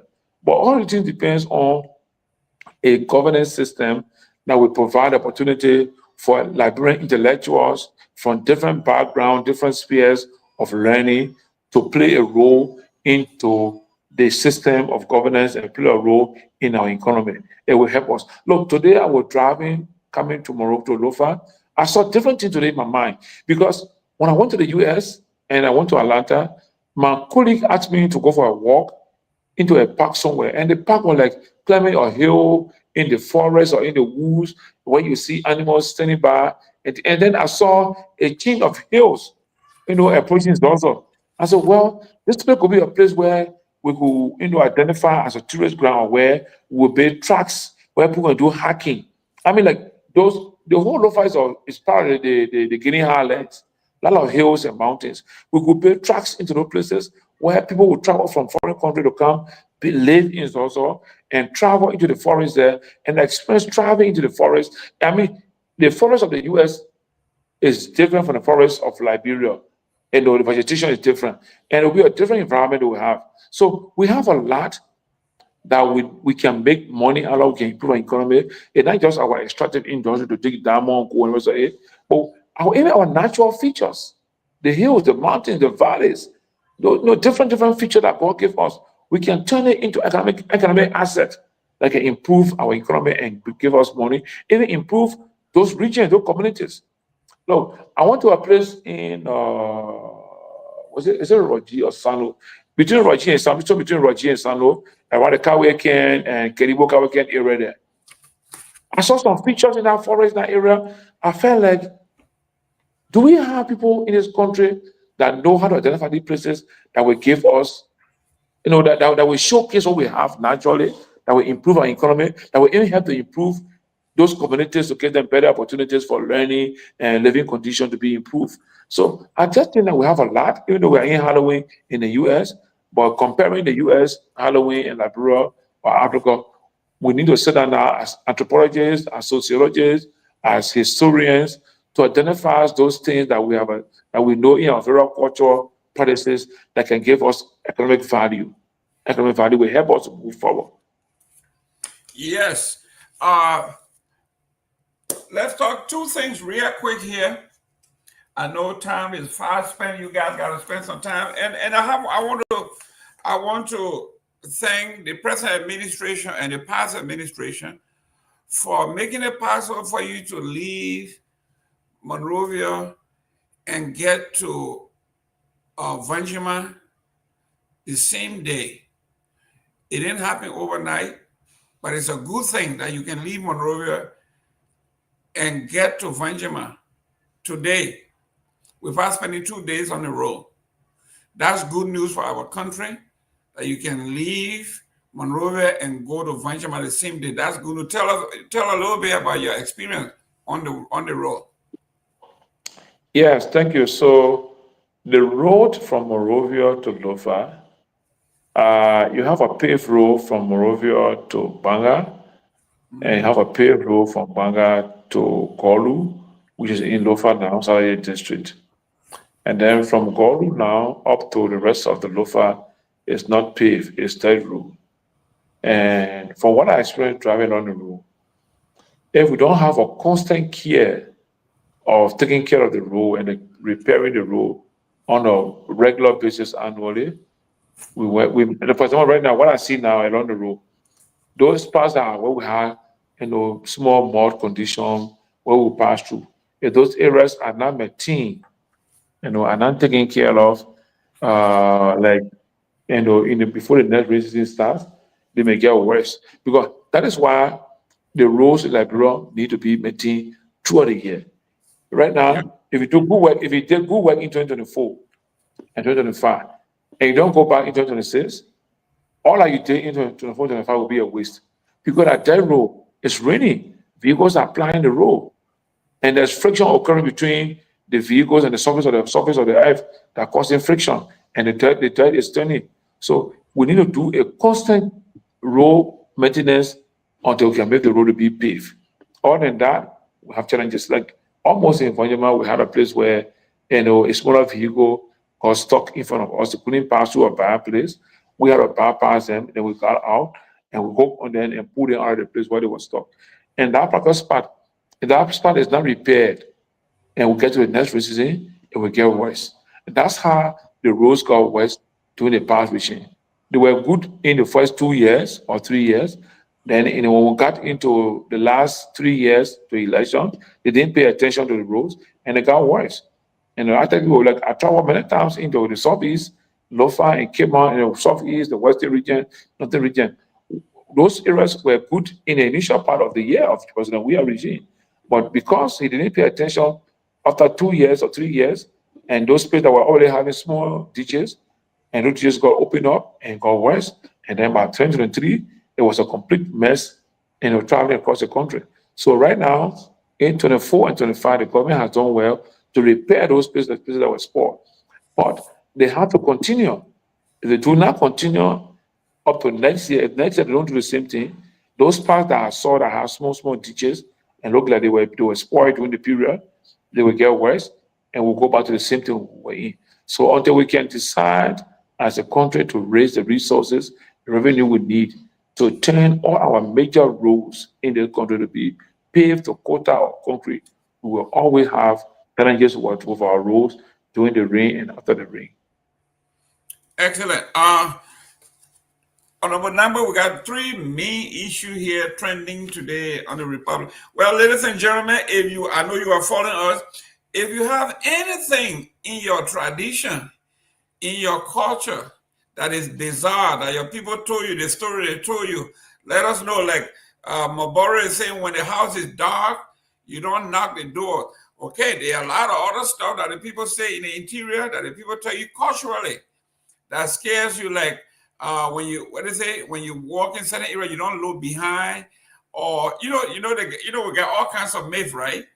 So write some of them here. Victor, what are some of the myths in your tradition where you grew up? Some of the things that the old people tell you don't do or do, or what are some of the do's and don'ts that have something to do with the occult, something that make no sense, but they say we should do it? Yeah, there are a lot of them.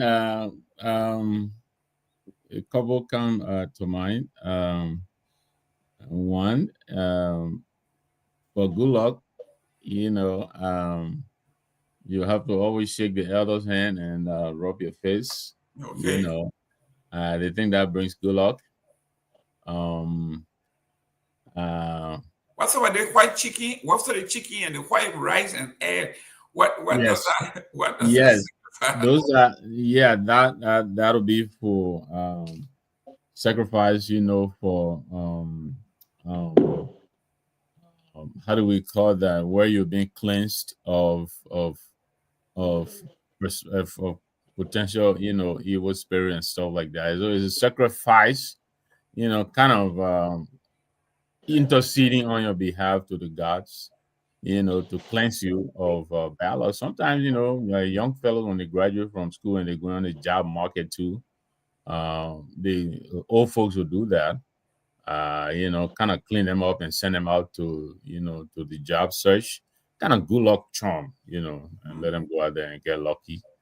Then, there are others, for fertilization for the women, other things are done. It's been a while. I'm a little bit rusted there. So it will come. Yeah. If you're watching and you are listening to us in the comment section, please put some of the stuff that are traditional, cultural. You don't have to be born in the interior. Wherever you came from, there's something like in the Basa tradition, right? When you're leaving, the old folk put water in the mud and I guess they are wishing you good luck and cleanse you, like you say. These are things they do. When you go home, you come from school, you go by in the interior, you got to sit on your grandma's lap, even though you're big now, you got to sit on her lap. And they're busy typing, Jerome. If you can see Jane and Nora, they're typing some. Jane said, don't sweep the house at night. It brings bad luck. Nora is saying, cola nut with pepper with cane juice. I have a lot of uncles. I've done that. Also, my clan where I'm from, it brings bad luck when we're not supposed to eat leopard. So how many times you ever saw leopard? Exactly. So every time you sneeze, you got to disavow. When you sneeze, it's a nitiji. Yes. Yes, nitiji. I don't eat leopard. It's an abomination. But all of these things, sometimes we take them for granted, but they used to carry a lot of weight, Of course. Of course. I mean, Johnny, real quick, when every tribe, even the clan within the tribe, right? Everybody has a taboo, food they can't eat and all of that. So one time we have had a death in the family, and they have this guy they call Ba. The youngest daughter's son is the town crier, right? So he sets the rules and he does all that. So they ask him, but the Gayman family, what is our taboo? What kind of food we don't eat? And he stopped for a while. Then he said, leopard. And the whole time went quiet and people just started laughing. So the one guy came and said, but Grandpa, have you ever seen leopard with your own eye? He said, no. He said, But why you say something that we can't see, we don't know whether it's around? He said, but that's the point. You can't see it, so you can't eat it. Johnny, what are some of the taboos? What are some of the traditional things in your area that is almost similar to everybody else? So, for example, if they told you, Mr. Gayman, that your family taboo is leper, that means your family is the one that always provide leadership for the community. That's it. It has leadership. So I think I will, maybe this time when I'll have some time to explain some things. The taboo is not just taboo as ordinary. Taboo, it also links to leadership, it leads to spirituality and the rest of it. So, for example, if the leper is your taboo, anywhere in Africa we have taboo system. When you appear, you say, my name is Mr. Gayman, I belong to taboo or leper. That traditional African community that has a taboo of leper or Asian minority like the Cat Kingdom, they will take care of it, they will host you right away. They are responsible to host you, take care of you, provide whatever you need to survive and live. And in that time, you have authority as a leader in that time because the taboo of leper, like in Lofa, is a taboo that is always responsible to provide leadership. In every Loma town, Bandit town, Kisi town, Badingo town, Pele town, whatever, once you don't to the taboo of leper, in this case, if it is true you are a leper, automatically Johnny Debeye becomes your nephew. Because the lepers are uncles to me from Vonjema. You understand what I'm saying? Now, that's the social, political part. The other part is the spiritual part. That means you cannot eat leper.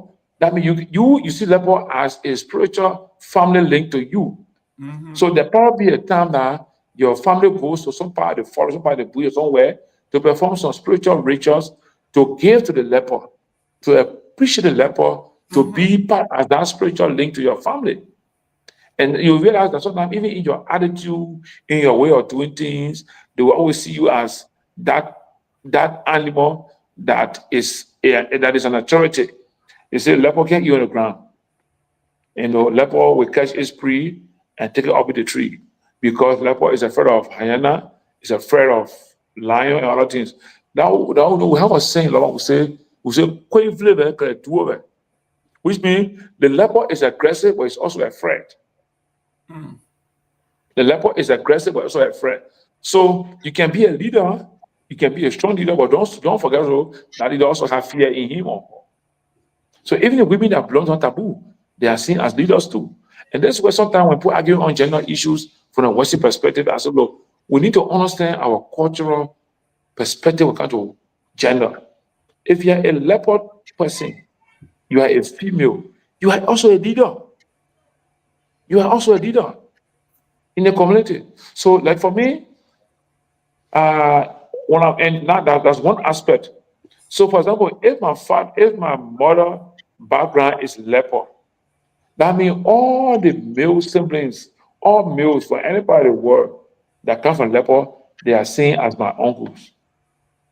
And the females are seen as my mothers.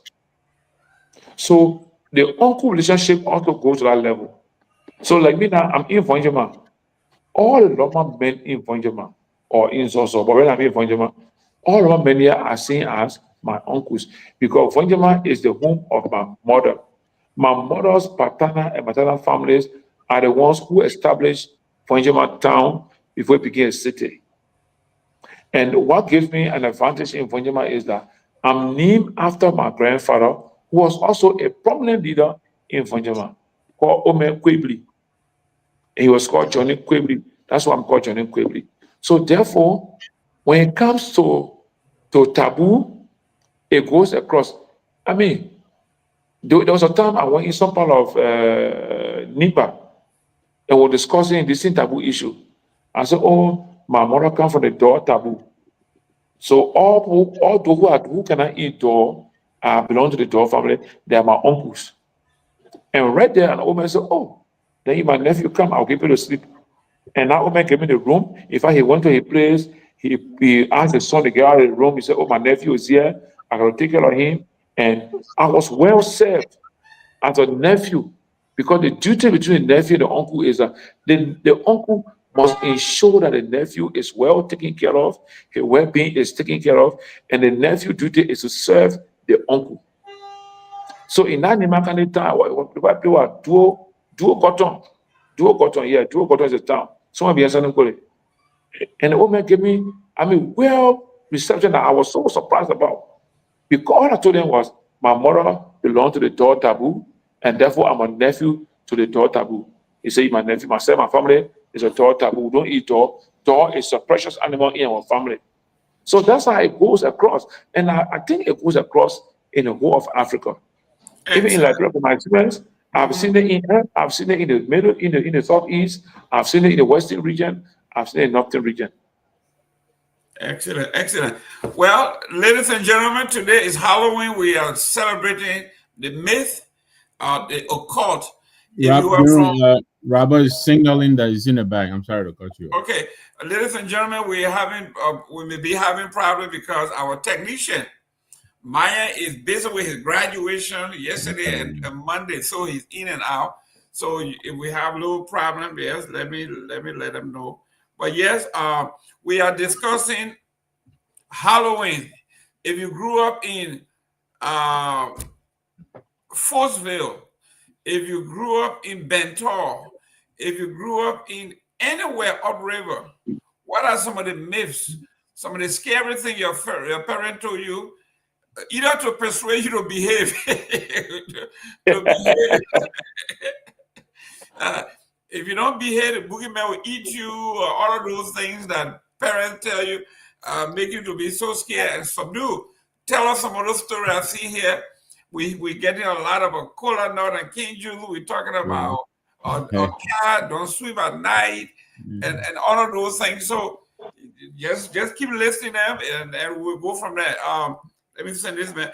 Okay, guys, we have another bill that was introduced today by Senator Dopoh. It's about anemic gay or no gay. It's another gay bill, and it shut down the House today.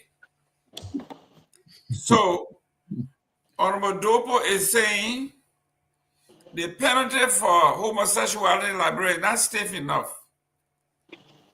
So, they said the House representative descended into chaos yesterday after heated clashes over a controversial anti-homosexuality bill and stalled district development fund facing Speaker Coon to abruptly adjourn the section amid shouting matches and total disorder. The pandemonium started when the River G County District Number 3 Representative Johnson Williams petitioned the plenary to discharge from committee a bill seeking to criminalize homosexuality and amend Chapter 14, Subchapter D of the new Penal Code. Speaker Cohen, however, deferred the communication, a move that drew angry backlash from several lawmakers who accused him of blocking debate on what they call a national moral issue. The House is a place open for debate, not suppression. Maryland County District Number 2, Representative Anthony Williams shouted across the floor as tension rose and lawmakers crowded around the Speaker's chair. But they wanted to beat the Speaker. Despite repeated banging of the gavel, Coon struggled to restore order. He eventually ordered Mr. Williams out of the chamber for what he called disruptive behavior. Williams blasted the Speaker handling of the debate. He says here, he who claim equity must come with clean hands. Williams added he recalled that President Joseph Boyka had recently sent a bill to ban harmful traditional practices. Without hesitation, he said it was sent to committee room to be reported on in 2 weeks, and I can assure you it will pass. What about the Homosexuality Act? He asked. We want to discuss it so the world can see and know we don't accept homosexuality activities in our country, he said. The proposed legislation titled the Anti-Homosexuality Law of Liberia 2024 seeks to amend existing statute that already criticizes same-sex activities under the Penal Code of 1976. So, guys, this thing is not going away. We've been discussing this thing For a long time, it goes, then it comes, it goes, it comes, it goes, it comes. Here we are, Mr. Nagbe is back. It's coming from Maryland County. Yeah, these culture wars, Please check the back there. I think Robert Garguah is in the back to bring it on. Yeah, go ahead, John. So these culture wars, they're complicated, they are nuanced. Look, I can tell you this. When I was younger and lived back home, homosexuality, people, I couldn't even imagine there were people alive who engage in such things. But now that I've gone to school and and learned, some of these people are non-homosexuals by choice. That is a fact. By their chromosomal makeup, some of these people, some are born in, different biological makeup internally, and they express externally a different makeup. So people have to be very careful. I think to take a brush and paint an entire community as a bunch of derelicts, a bunch of degenerates, I think it's wrong. I marry, I have kids. I'm not gay, but I also understand that there are people who are caught up in these things, who really are not in these things by choice. Yes, there may be some who may choose to be, to live that kind of sexual life, but some of these people, they're born this way, and they just can't help themselves. Look, there are people in life who express outwardly as male, but they're female, and vice versa. Where do they fall?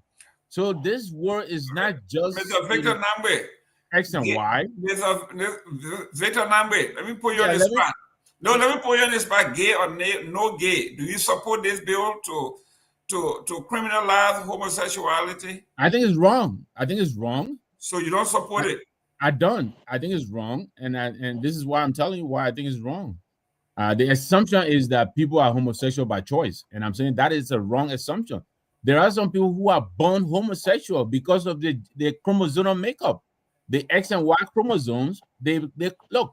There are the people here who express like women, but they have male parts. Where do you put those people? There are people who have both male and female parts. So we got to get educated about these things. I think criminalizing, we have to be careful here, otherwise I think, and I understand, we are conservative culture. I get that. And I respect that, but we want to be careful how we draw out these laws. Otherwise, we'll find ourselves violating people who we did not intend to violate. That's what I'm saying. I think it's wrong to take a sweeping brush and just categorically pass a bill to criminalize people without understanding what the circumstances are. It's not what should I say? It's not a yes or no kind of situation. Mr. Nagbe, do you have a chromosome testing machine somewhere?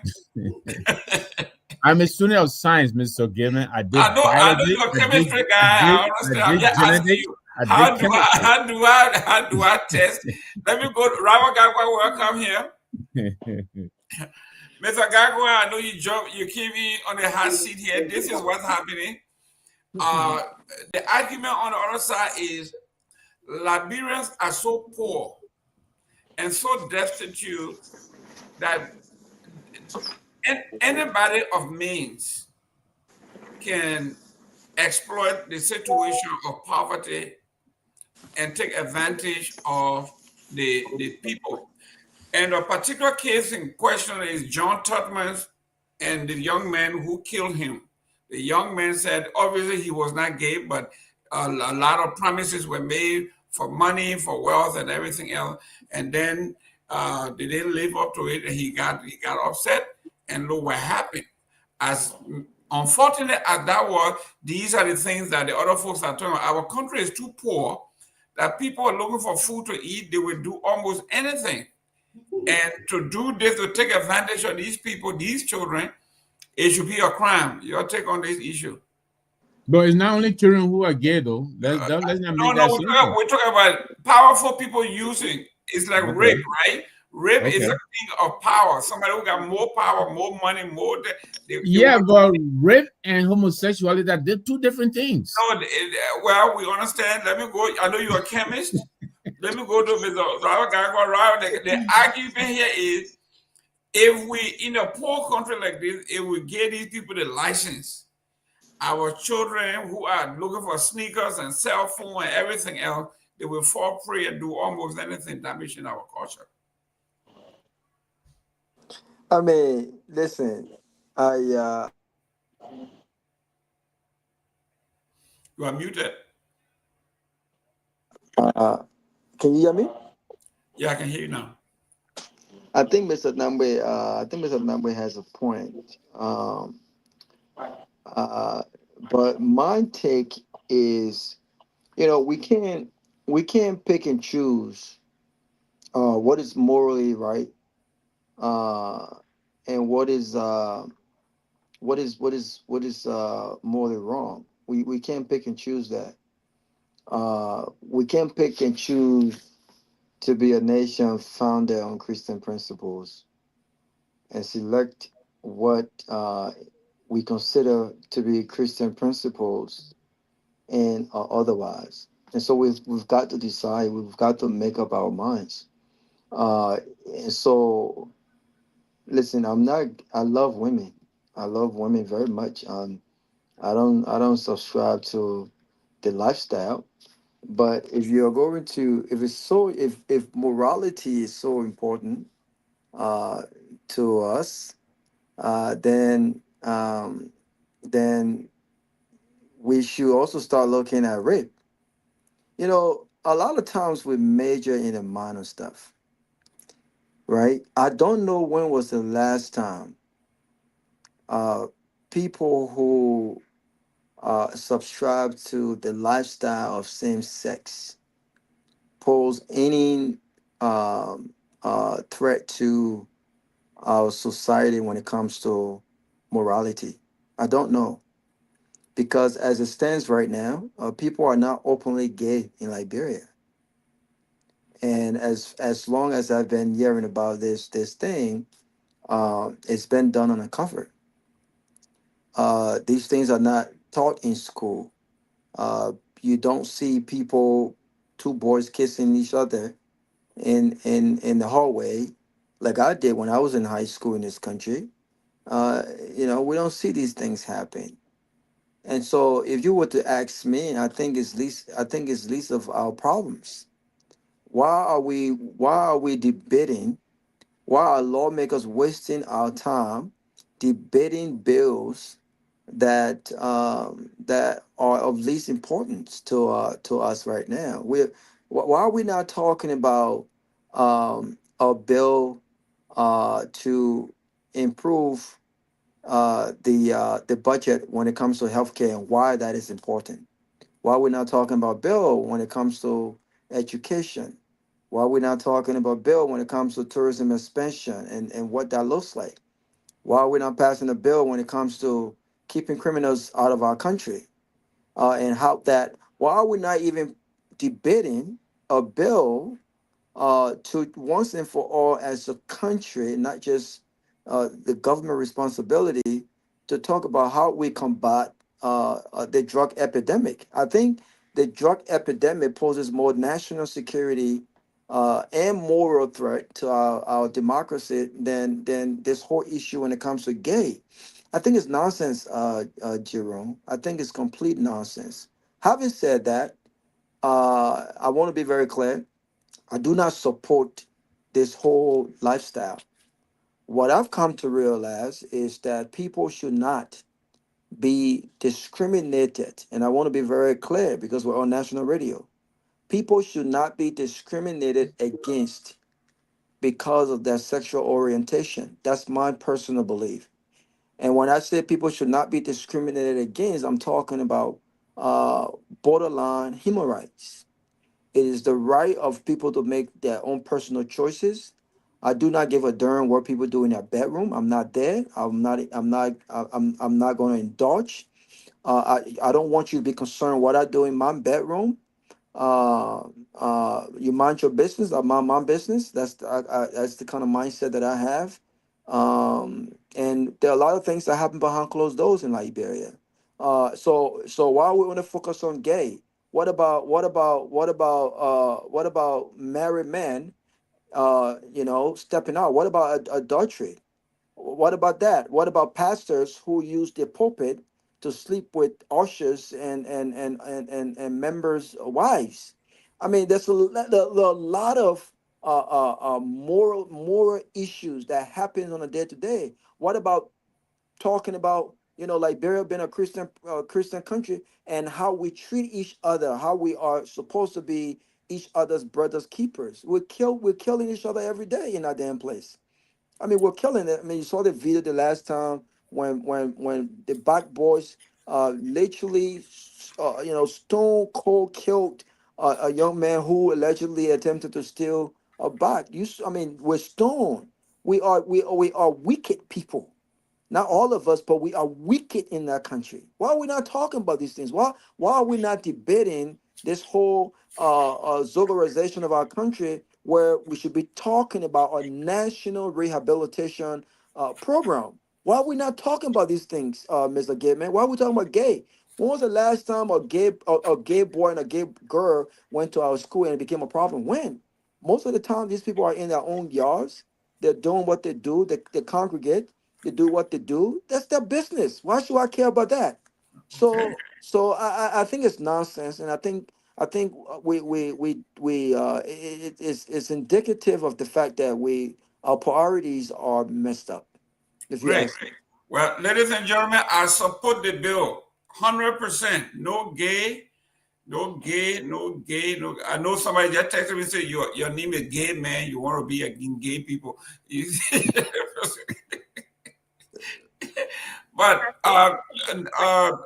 Johnny, my thinking though is when a country as destitute as Liberia is, where people would do almost anything, the young folks, we have heard some horror story of power.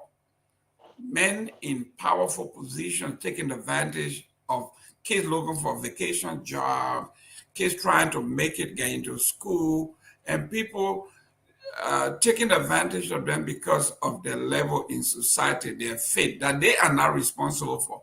And the people who are supposed to alleviate their pain and their suffering, the people are using their condition to take advantage of them. I say, if I catch you, if the law catches you, if it's not anything between two adult grown men, and it's a child or a minor, is a power, somebody who is more powerful than the other, I think that person should rightfully go to jail for a long time. Your take? Yeah, well, it's a good man, and Robert, thank you, welcome. I suppose some of the points that Robert raised. So, if two adults of the age of 35, 40 That's fine. decided to start do what they want to do, right? So, if the law they want to pass, we all have a law how to do with rape, and rape also has a part to play with, and even if it is same sex, but without consent and other penetration is considered as rape. So, I mean, like Robert was saying, I think that every law should have some kind of reference in terms of the social impact, the social problem it creates, and the effect it has on society. And don't get me wrong. I don't know. I really don't have issue. Two grown-up men decide what they want to do themselves. It's okay with them. They want to do what they want to do with their body.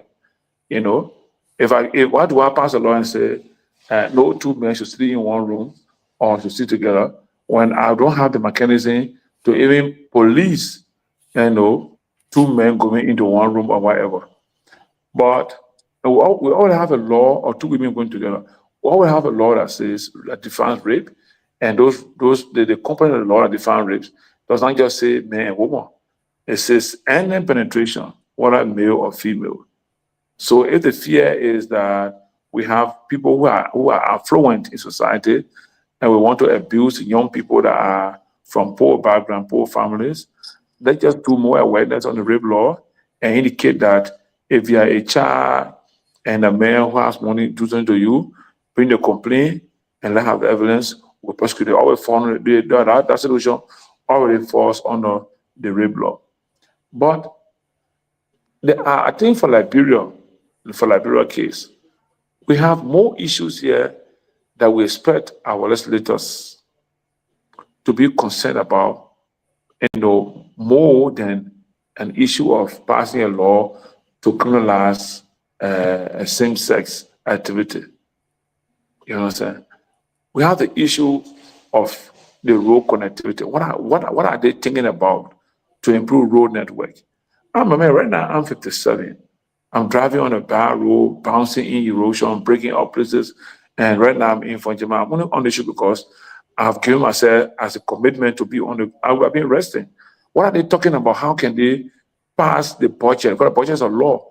What I'm talking about the budget in the sense that this budget will reduce so much cost that they are going through and direct it to road connectivity, to energy, to education, to health, to those things that will improve life and improve economy. That means that you reference the economy being bad, like poor people.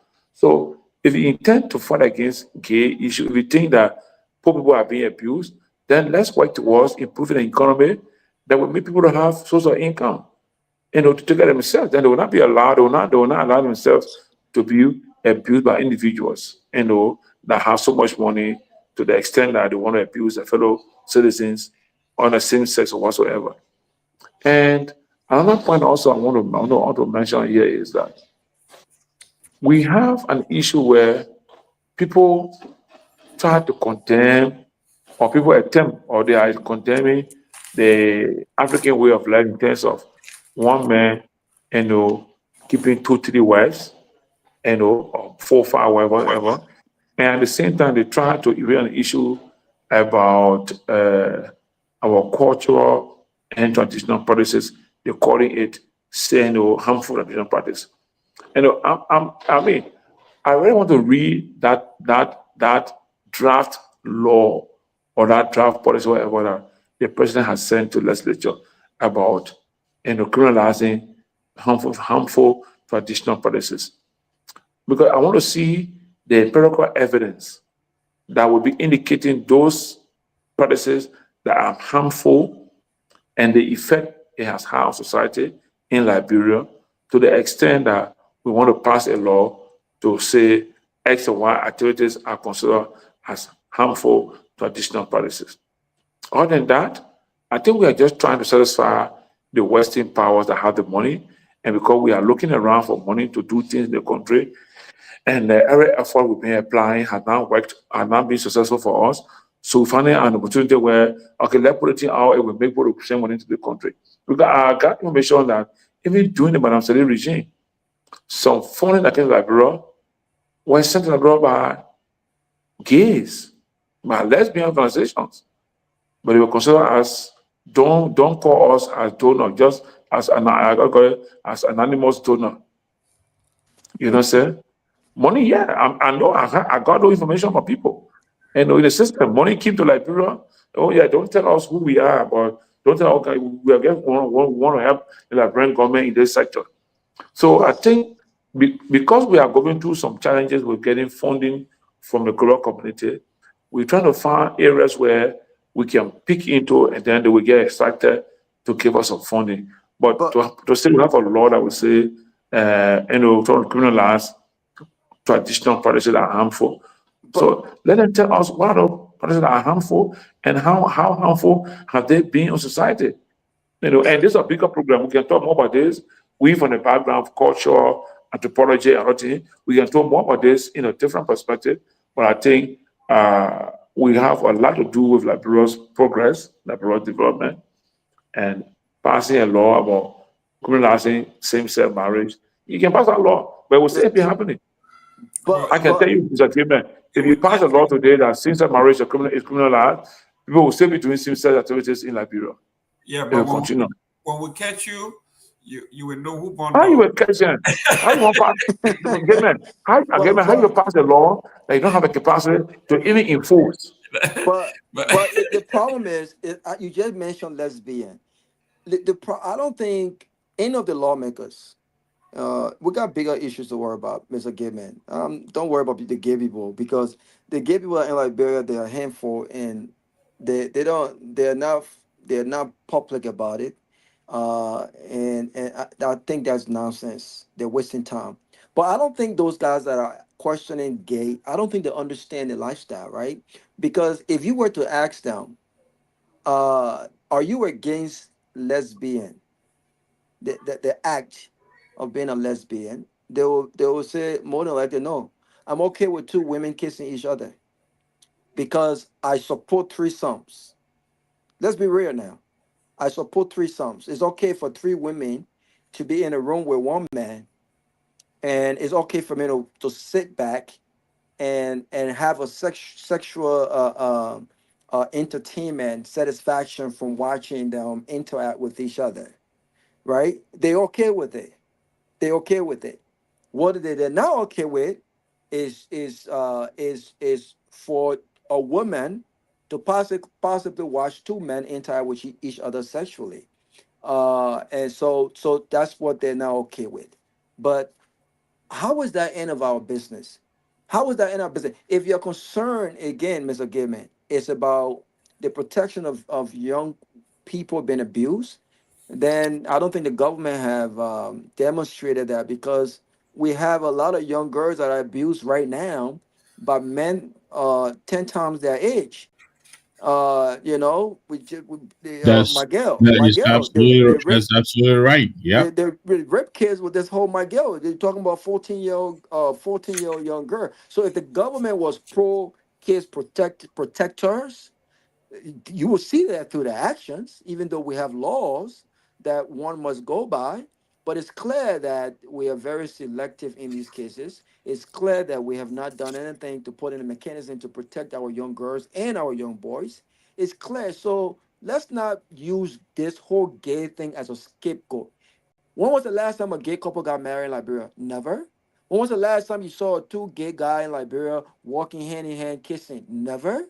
When was the last time you saw two girls kissing? They do that all the time in Liberia. And we all said, "Ooh, we are an amusement park," right? So we can't be hypocritical.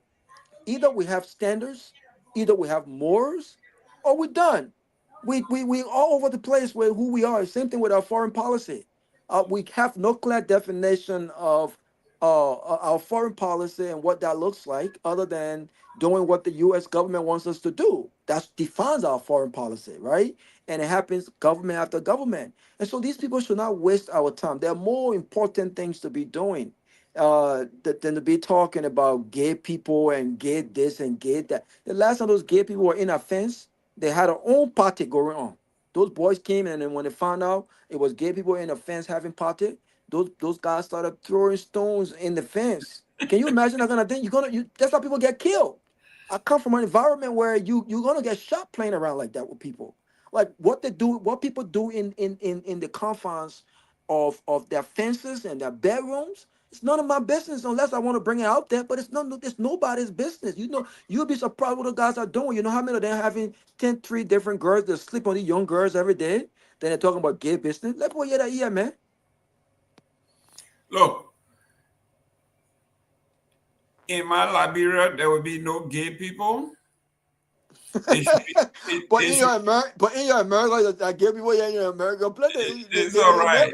It's all right. In my Liberia, gay. If we catch you, you know who born dog. Okay, let. The other. Someone called me and said. He says the gay debate in Liberia is just like the Muslims telling the women. I gotta defend a new title now. I got another engagement, so I'll join you guys next week. But thanks a lot for the show. Okay, All right. and he said in the Quran, if a woman said that she was raped, the Sharia law says she has to bring 4 men to say we attest that yes, she was raped. We were there, we saw it. So it basically make it impossible, right, to say this woman was raped. Same thing in Liberia. Where will you catch the gay people doing their thing for you to arrest them? So they enforcing arm of the law. How do you catch these people? Because you got to catch them to violate. You got to. Oh, you can't. Oh, they're gonna say, well, it's the way they walk. It's the way they dress. It's the way they talk. How can you determine that? People, they have, when we was growing up in Liberia as kids, they used to have people, what they call tomboy. Girls who like to hang with the boys, they dress the boys, they play soccer. They're rough. Now they're very rough, aggressive. But they were girls. They just like being with guys. More. I mean, we got more issues to worry about. I don't think gay is that prevalent in Liberia. It's not something for us to worry about. But you think if Robert Bangura came to Liberia, we should arrest him? You can't arrest him. You will not arrest him. I mean, I don't think you should arrest him because of his sexual orientation. But he didn't break no law, right? He did not. He didn't break no law. That's just who he is. Again, if he went to Liberia and decided to interact with someone who is gay or of the same sex, I'm sure they won't be doing that in public.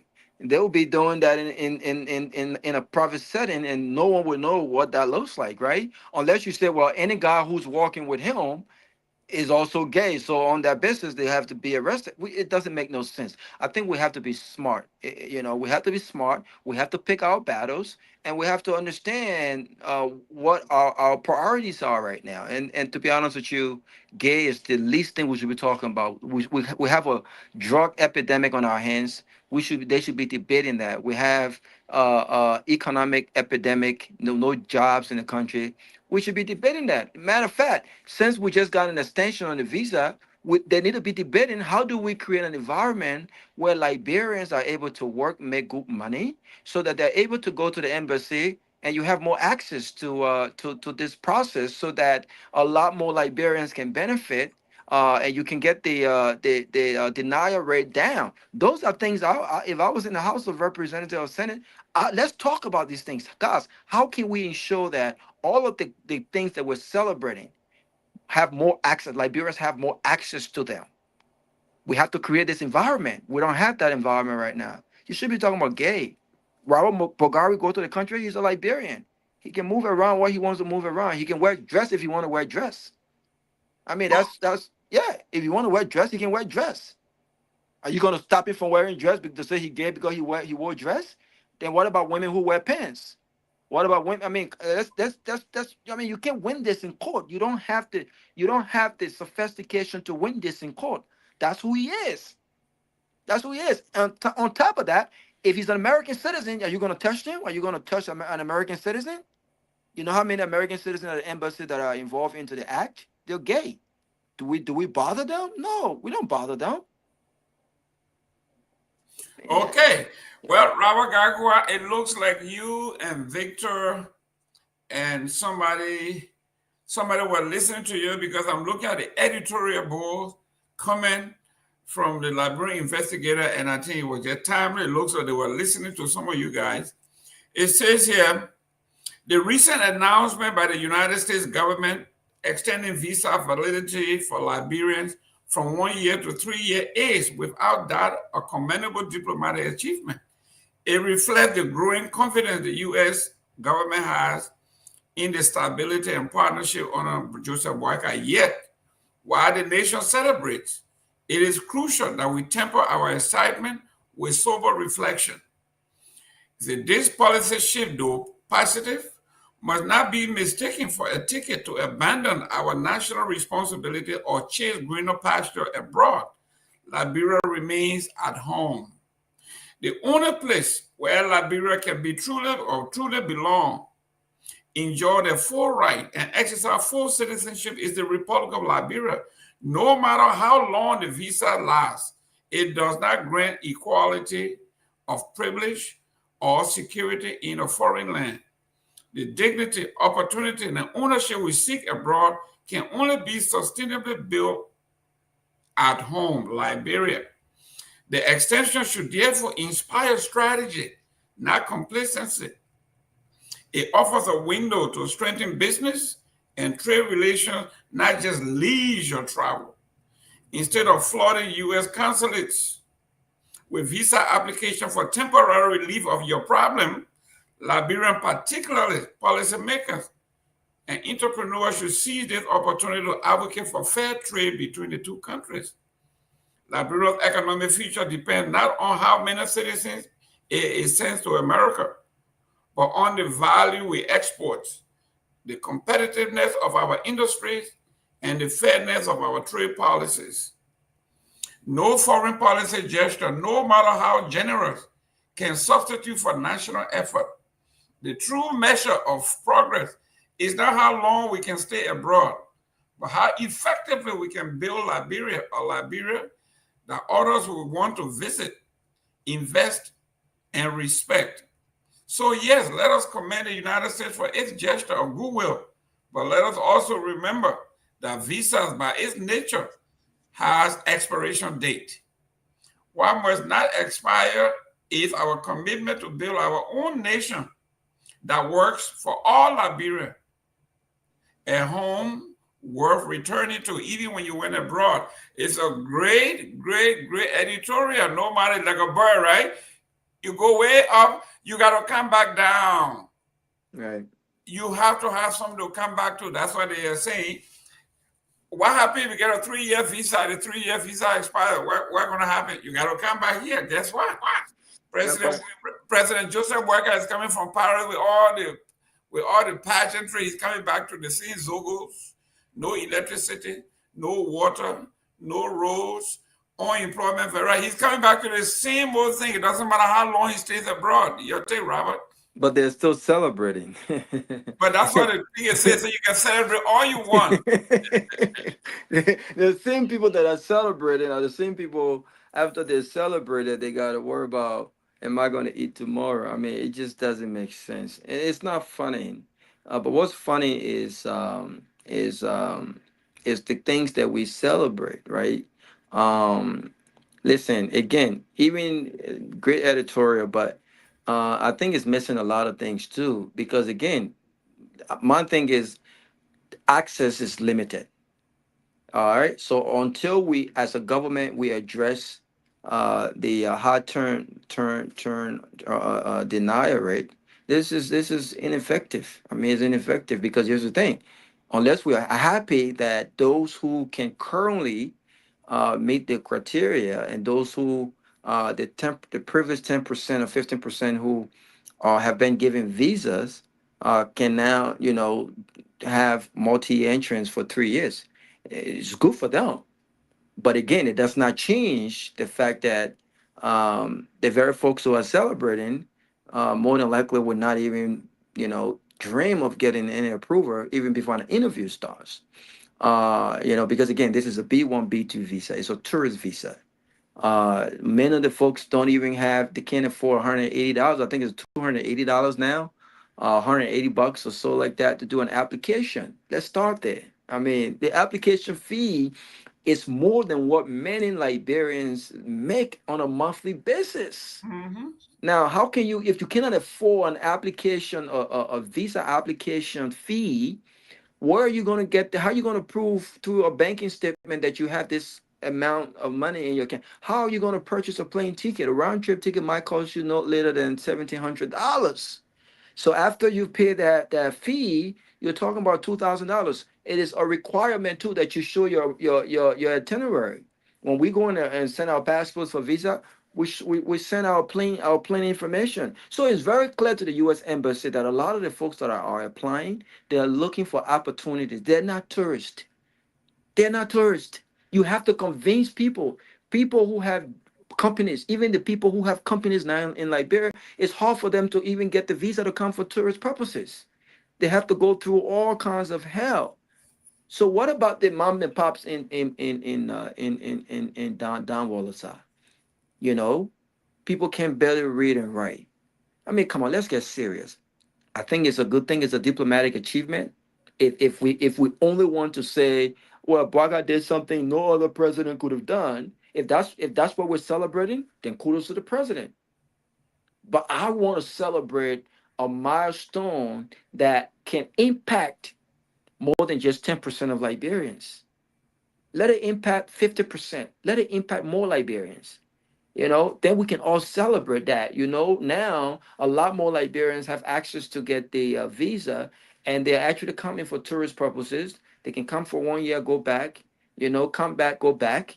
They're actually enjoying this. We can't say that for right now. We may not be able to say that until Joseph Boakai leaves office.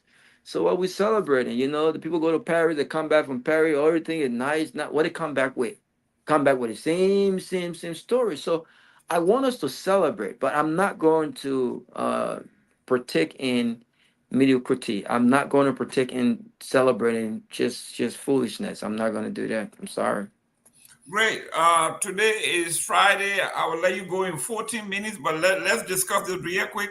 There is a leaked AML deal seeks continued real monopoly with carefully worded legal clauses.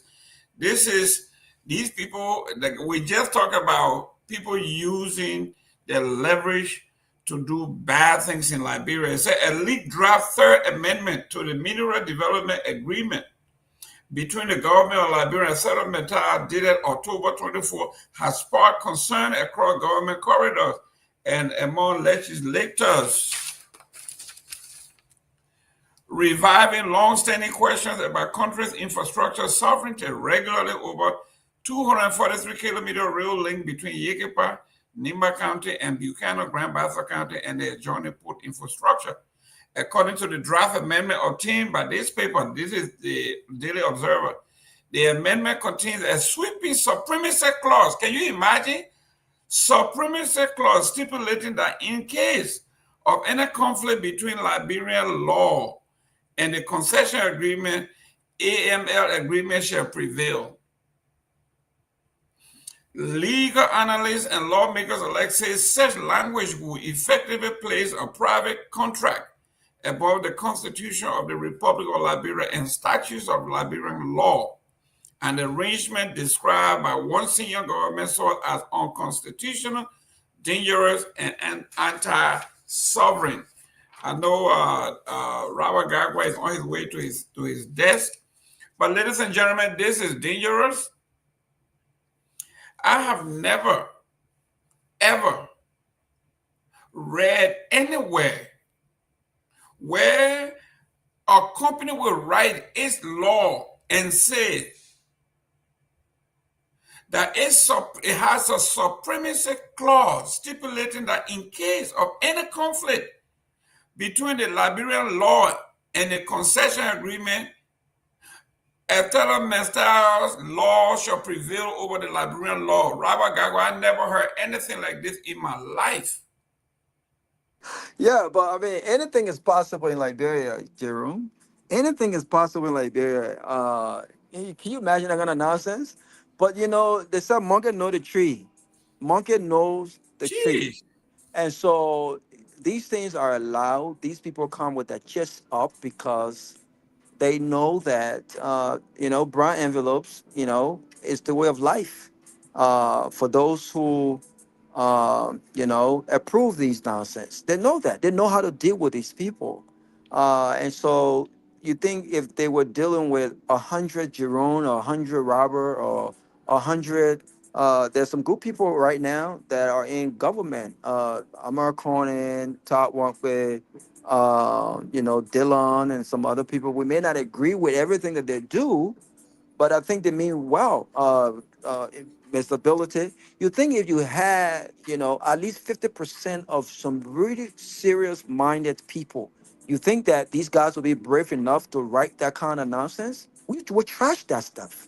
You know what I'm saying? So they know what they're doing. If they can get that way, think about this, because I gotta go, okay? But think about this. How the heck that we were able to sell, for those who negotiated, we were able to sell a block to one person for this amount. Let's just say $10 million or $15 million. And then that person goes and resell that all black for over $200 million. What does that say about those who are negotiating these deals on our behalf? What does it say about that? Just think about that. What did this person do differently that our guys didn't do?